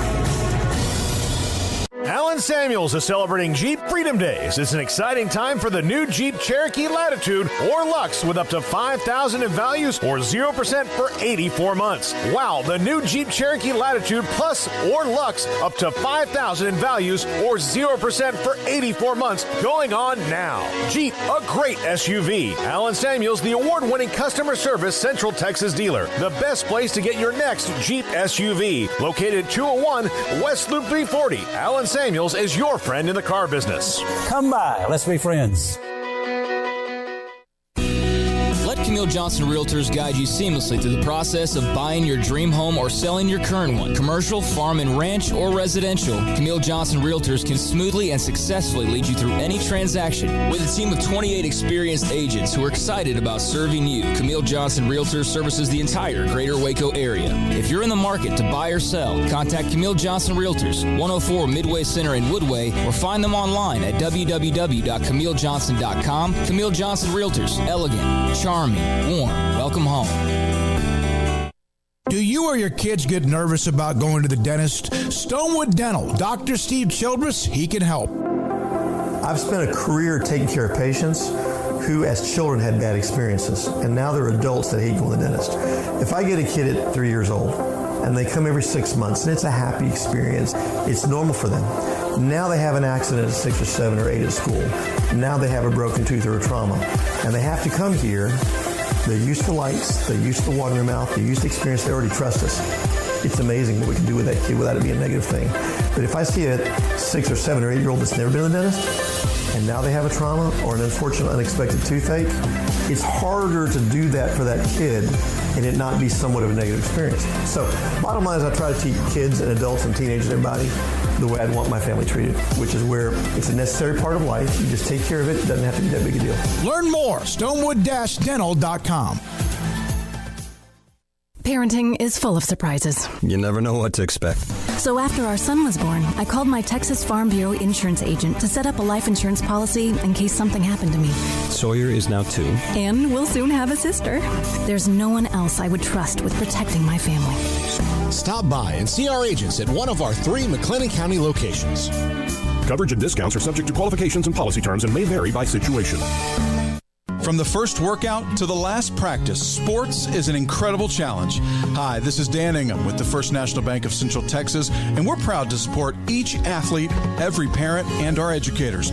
From families, small businesses, to the biggest industry, we're here to help.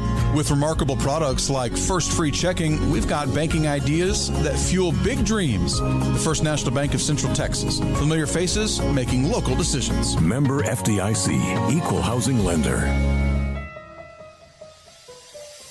Welcome back to Up Tempo on SicEm365 Radio. Call us on the Impact Health Labs caller line at 254-339-1122. Sit down, Bob.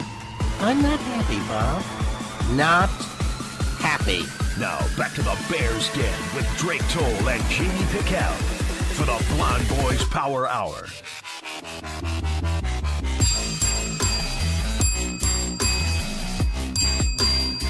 You're out of practice. You're out of practice. Better.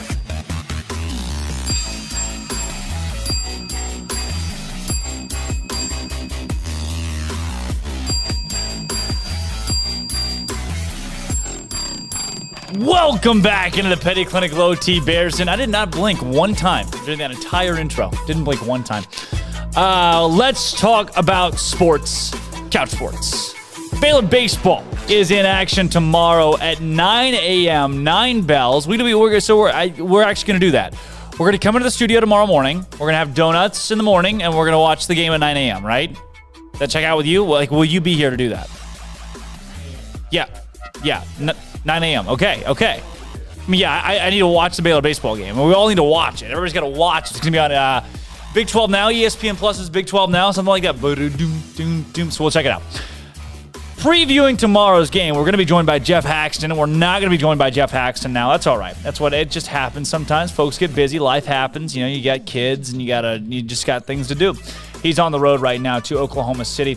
Checking out the bracket. I'm going to go through the bracket and give predictions and game scores and what I think is going to play out in the Big 12 tournament. Tomorrow's game. How about this pitching matchup? Cam Cayley, the left-handed pitcher for Baylor, 2-1 this season, a 4.15 ERA. He's a freshman, and he's facing off against another pitcher that you would say, like, okay, that's very interesting that Texas Tech's not throwing a guy that, like, we've seen or that has done damage this season for the most part. Their pitcher, Mason Montgomery, 3-3 on the year with a 4.36 ERA. And you say, well, Drake, that doesn't scare me very much at all. And I would then say to you, you're exactly right. It doesn't scare me much either. Baylor facing off against a pitcher that only has a 3-3 record, a 4.36 ERA in what they're going to throw out in Mason Montgomery. So I'm looking right now at Texas Tech stats, what Montgomery has done this season. And I'm not like, there's just nothing that impressive here in what Baylor is going to have to see tomorrow. 4.36 ERA. He, like I said, 3-3.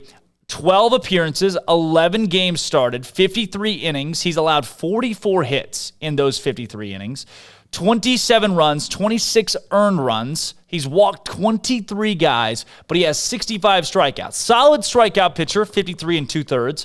He's allowed 12 doubles, four triples, and 8 home runs. Patrick Monteverde for them has allowed 8 as well. Those are both tops on the team. 8 home runs. Mason Montgomery's a long ball pitcher. Batters bat .228 against him. And he is, again, 3-3. Cam Cayley, the freshman's trotting out there for Baylor. His stats are a little inflated. Cam has played really, really well this season, especially as a freshman. He started the year a little bit slower, so his stats aren't really reflective of how he's gone, especially the last couple outings that Cam Cayley has thrown. So it's just tough to give you perspective on Cam Cayley and his season stats when he hasn't been in the lineup consistently, and he's going to be out there due to injury. Blake Helton probably not going to play. Tyler Thomas is not going to play. You're keeping those guys. You're resting those guys up a little bit. Some nagging injuries to keep them out of there. Moving forward, you're going to need them late postseason. The first time these two teams met, Baylor went out there and made an absolute flipping statement. Tyler Thomas on the bump threw well against Texas Tech. Baylor went up 6-0 early. They were up 7-1 going into the fourth. They ended up winning it 12-4, the final score in that one. For Texas Tech, their starting pitcher, Patrick Monteverde, just didn't last. Baylor was able to run him out pretty quickly. He went, that was one of his few losses this season, goes 4 innings and allows 7 earned runs. So they won't see Monteverde, which is probably a smart thing to do if you're Texas Tech, because Baylor ripped him to shreds the last time these two teams play. Checking the box score for the Saturday game between Baylor and Texas Tech, it was Micah Dallas, who was unbelievable. Micah Dallas is actually the cousin of Jay Sedgwick, who's on the Baylor football team. There you go. He pitched 7 innings, had 10 strikeouts, and then Ryan Sublette came in. He was 5-1 at that point. He came in and had 2 innings that were almost perfect. They were perfect. 6 up, 6 down in those 2 innings. He did allow 1 hit, but the runner was thrown out on the base path. He struck out 1 in those 2 innings. So Micah Dallas shut Baylor down on day 2. So you got Monteverde, who if Baylor was facing Monteverde tomorrow, I'd be like, all right, bring it on. Well, Baylor already hit the crap out of this guy. If Baylor was facing Micah Dallas tomorrow, it would be an okay. Okay, we probably don't need to do that. Let's not face Micah Dallas. But then game 3, Baylor, Texas Tech. Losing pitcher in that one for Texas Tech, well, the winner, I'll tell you, for Baylor was Blake Helton. The loser for Texas Tech, oh baby, Mason Montgomery. That dropped him to 2-2 at that point on the season. He had allowed 4 earned runs in 5 2/3 innings. He struck out 8 in 5 2/3, but he allowed those 4 earned runs, 4 runs total. They brought in Chase Hampton, who allowed 4 quick runs without even getting 3 outs. Mason Montgomery faced 22 batters. He walked a couple of them. And again, those 4 earned runs, he struck out 8 in 5 2/3, was the losing pitcher of record. So Baylor hit him pretty decently. 4 earned runs is not bad against a guy from Texas Tech, one of the top 5 baseball teams in the country. Tech is hot right now. Their batters are playing well. I don't want to say scared of Texas Tech because Baylor won a series against the Red Raiders on the road. That said, I think Baylor's got a legit shot against a guy like Mason Montgomery to go out there and win. Looking at Tech's schedule down the stretch, since that Baylor loss, they lose the series at home to Baylor. They went to Texas, took 2 out of 3, losing the Sunday game. They played Oklahoma, took 3 out of 4 against Oklahoma, including a 13-2 mercy rule and a 15-2 win. Their only loss was 9-8 in 10 innings. Then they went to Kansas, dropped the Friday game, then won the next 2, 13-4 and 5-0. So in their last group of conference games, they won a series against OU, 3 of 4, took 2 of 3 against Texas, and then against Kansas, how about it, 2 of 3, playing hot. Baylor on the other side of things, quite the opposite, my friend. Baylor looks really good against West Virginia, looks good against Kansas, looks good against Kansas State, Texas Tech. Then they drop a series against Oklahoma State on the road. Then they drop a series at home to Oklahoma. And now Baylor's got to rely on Cam Cayley and their batters to try to put something together tomorrow morning against Texas Tech at 9 o'clock first pitch. Baylor's on the bubble right now. Baylor has an RPI of 40. If you're in that 30 to 35 range, you're pretty comfortably in. You're kind of bubble, but you're pretty comfortably in. Baylor is not comfortably in. No. Baseball America has Baylor as number 3 seed. D1 Baseball has Baylor as a 3 seed as well. They're really liking Baylor going to Starkville for that regional and playing against a 2 seed like Southern Mississippi. The Bears need a strong showing in the Big 12 championship to make their 4th straight regional under Coach Steve Rodriguez. 2 innings stand out for the Bears, with Baylor outscoring opponents 59-19 in the opening inning and 44-18 in the 8th inning. Baylor scored in the first inning in 7 straight games. So they love to score early, and they love to put them up when they matter in the 8th. 44-18. They've outscored opponents in the 8th inning. That's unbelievable. The Bears are 37-39 all-time in the Big 12 championship tournament, including a 33-31 record while playing in Chickasaw Bricktown. In 2019, Baylor went 1-2 in the tournament after winning its first game against Oklahoma, dropping the final 2 to OSU and TCU. 2018, Baylor won the Big 12 championship title, its first in program history, with a dramatic walk-off win over TCU. Under Steve Rodriguez, Baylor is 5-6 in Bricktown. After a slow start to his Baylor career, here's where we're going. After a slow start to his Baylor career, Cam Cayley has become a reliable source on the mound for the Bears. Over his last 8 appearances, he has a 1.40 ERA. I told you. Guys, Cam Cayley was not good to start the year. He's only 2-1. He's got a 4.15 ERA. But Cayley, the freshman, I'm telling you, like his hat's not big enough for his head. He's a smaller guy, but he's so good. He's like, he's one of those young guys you're like, oh man, look at that guy. He's super young, but he's good at baseball. Cam Cayley, in his last 8 appearances, 1.40 ERA, 25.2 innings of work as a starter and a reliever. Most recently took the role of a series opening starter. After getting the nod on Thursday night against Oklahoma, he hurled 5 innings and allowed 3 runs against OU. That was on Thursday night. He opened the series. So the freshman getting a lot of great playing time. The Bears completed a number of feats in the victory over Texas Tech and Lubbock with the series win against the same Texas Tech team they were about to play. It was the first series win over top 10 teams since defeating number 8 Texas. That was in 2018 in Waco. And in addition, it was the first series won on the road over a top 10 team since 2005. Since 2005. Baylor became the first team to win a series at Rip Griffin Park since 2018. Tech, 20-2 at home entering that weekend. And in 3 games against Texas Tech, Baylor outscored the Red Raiders 26-8. The only time the Bears trailed in the series was in the 8th inning in the Saturday loss of that series. Baylor is one of 3 Power 5 teams, along with Vanderbilt and Nebraska, to rank top 2 in the conference in both batting average and ERA. The Bears are first in the Big 12 in batting average, 14th nationally at 3.05, second in the conference, and 21st nationally with a 3.69 ERA. And individually, the Bears have a number of players at the top of the conference. Jared McKenzie, first in runs scored, 5th in the nation. Second in hits, 7th in the nation. And second in batting average. Andy Thomas is 3rd in RBI. Tyler Thomas is tied for 2nd in opponent's batting average with a 2.02 is all he allows.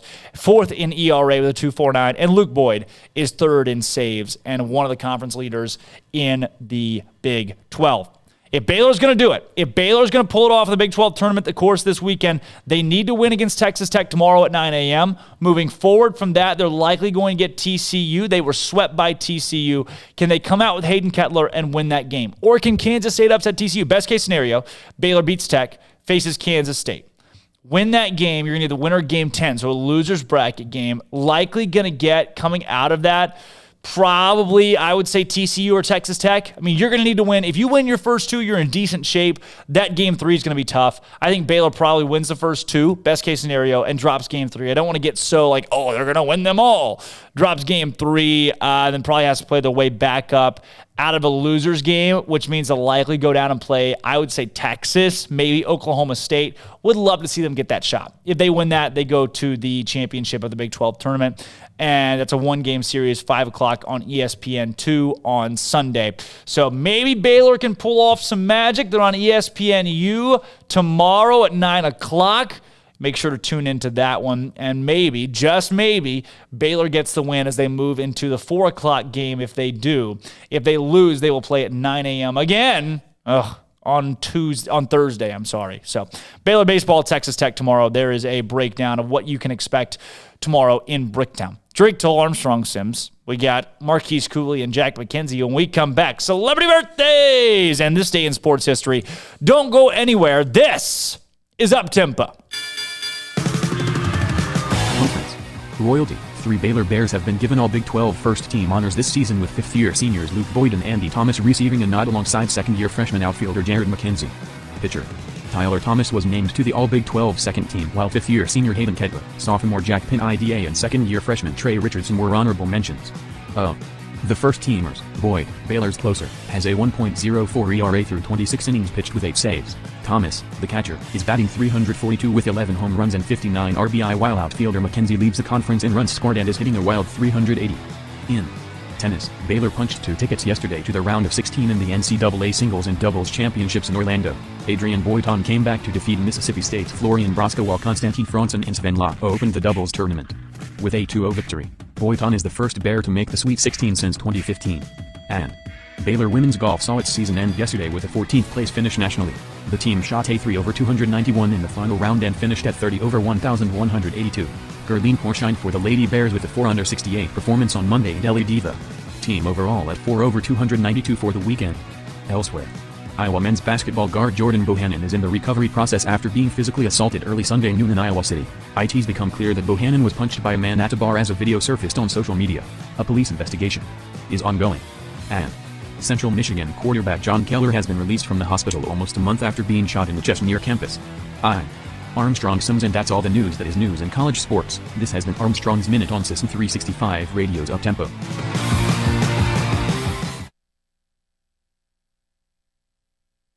Boozers is the wedding ring store and more. If you're ready to get engaged or already married and want to upgrade your wife's ring for a special anniversary, Boozers is the place to go. With the largest selection of premier quality diamond engagement rings and wedding rings in Central Texas. They have 7 cases with over 300 styles of rings from top designers like Natalie Kay. Choose from yellow, white, or rose gold, plus beautiful top quality loose diamonds. With an in-house jewelry, they can also custom make anything you want. Bring in a picture or drawing and let Boozers create your one-of-a-kind pendant or ring. They can even use some of your old gold and diamond jewelry to create something new. At Boozers, you'll find a great selection of quality timepieces, and Boozers is the place for expert watch maintenance and repairs too. They specialize in expert Rolex watch repair for fine jewelry, watches, custom work, and more. Go to Boozers on Valley Mills and Lake Air Drive in Waco. Boozers, the wedding ring store and more. With so many companies and policies out there, it gets so confusing shopping for insurance, and I never know if I'm getting the policy that's right for me. Luckily, I met the team at the Niche Group Insurance Agency. With the Niche Group, you can go to one company and get access to coverage options from many insurance carriers, and you get to speak to a real person about your specific coverage needs. With the Niche Group, I know I'm getting the right coverage at the right price. If you need insurance, talk to the experts at the Niche Group at 1-800-258-8302. You want to know why Stonewood Dental is so successful? Listen to what happy customers have to say.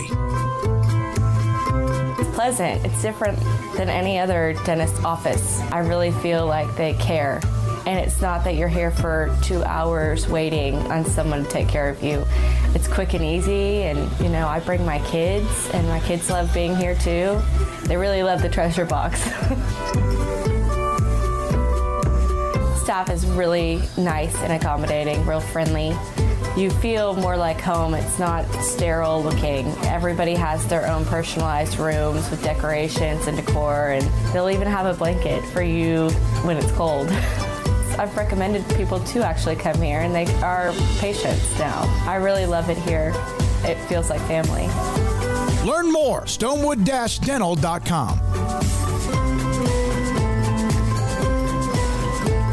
From the first workout to the last practice, sports is an incredible challenge. Hi, this is Dan Ingham with the First National Bank of Central Texas, and we're proud to support each athlete, every parent, and our educators. From families, small businesses, to the biggest industry, we're here to help. With remarkable products like First Free Checking, we've got banking ideas that fuel big dreams. The First National Bank of Central Texas. Familiar faces making local decisions. Member FDIC, Equal Housing Lender.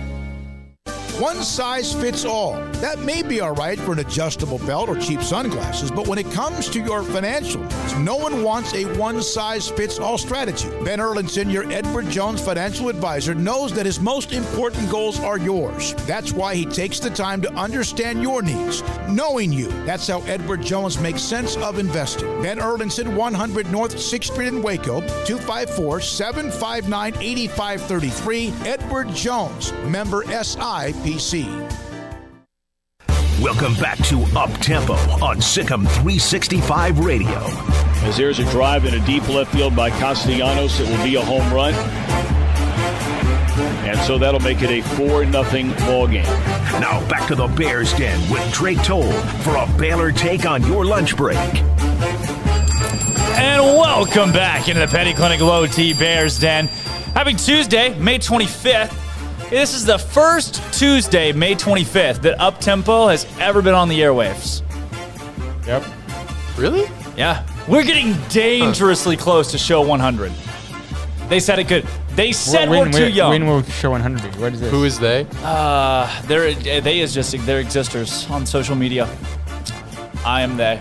I said we're too young, and here we are. Yeah, that one sounds right. Show 100, we're very close. We're probably, I think we're like 5 or 6 shows away. You just pulled that out of the top of your head? No, I kept a running tally at like 85. Like I counted them all the way to 85. I think we've missed 3 days, maybe 4 days between weather that one time, and then the internet that one time. Then we took that one day off. Yeah. And there's one more day, I think, somewhere in there. Maybe it's only 3. Oh yeah. By the way, no show on Monday. It's next Monday. Memorial Day. Memorial Day. We get Memorial Day off? Yes. Yeah. You're kidding. Is that a holiday?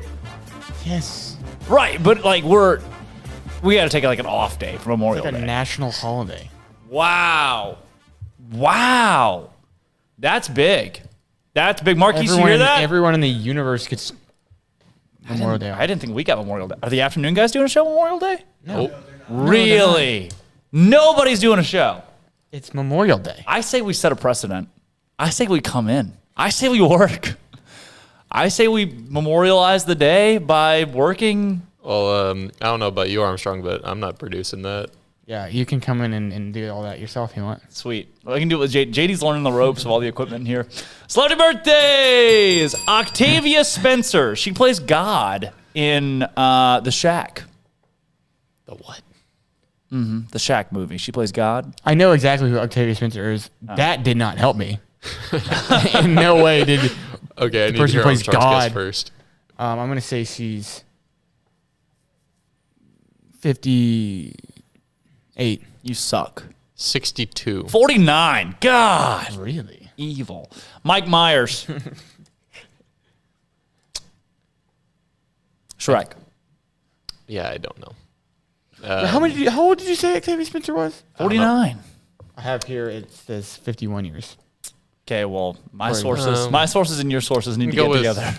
44 on Mike Myers? Yeah. Mike Myers, Armstrong, Shrek. I have no idea. 60. 58. I thought he was older. Roman Reigns. Mike Myers. Who are some of these people? Roman Reigns, wrestler. Roman Reigns. Yeah, I was never big into wrestling. I wasn't either. No clue. 36. Okay.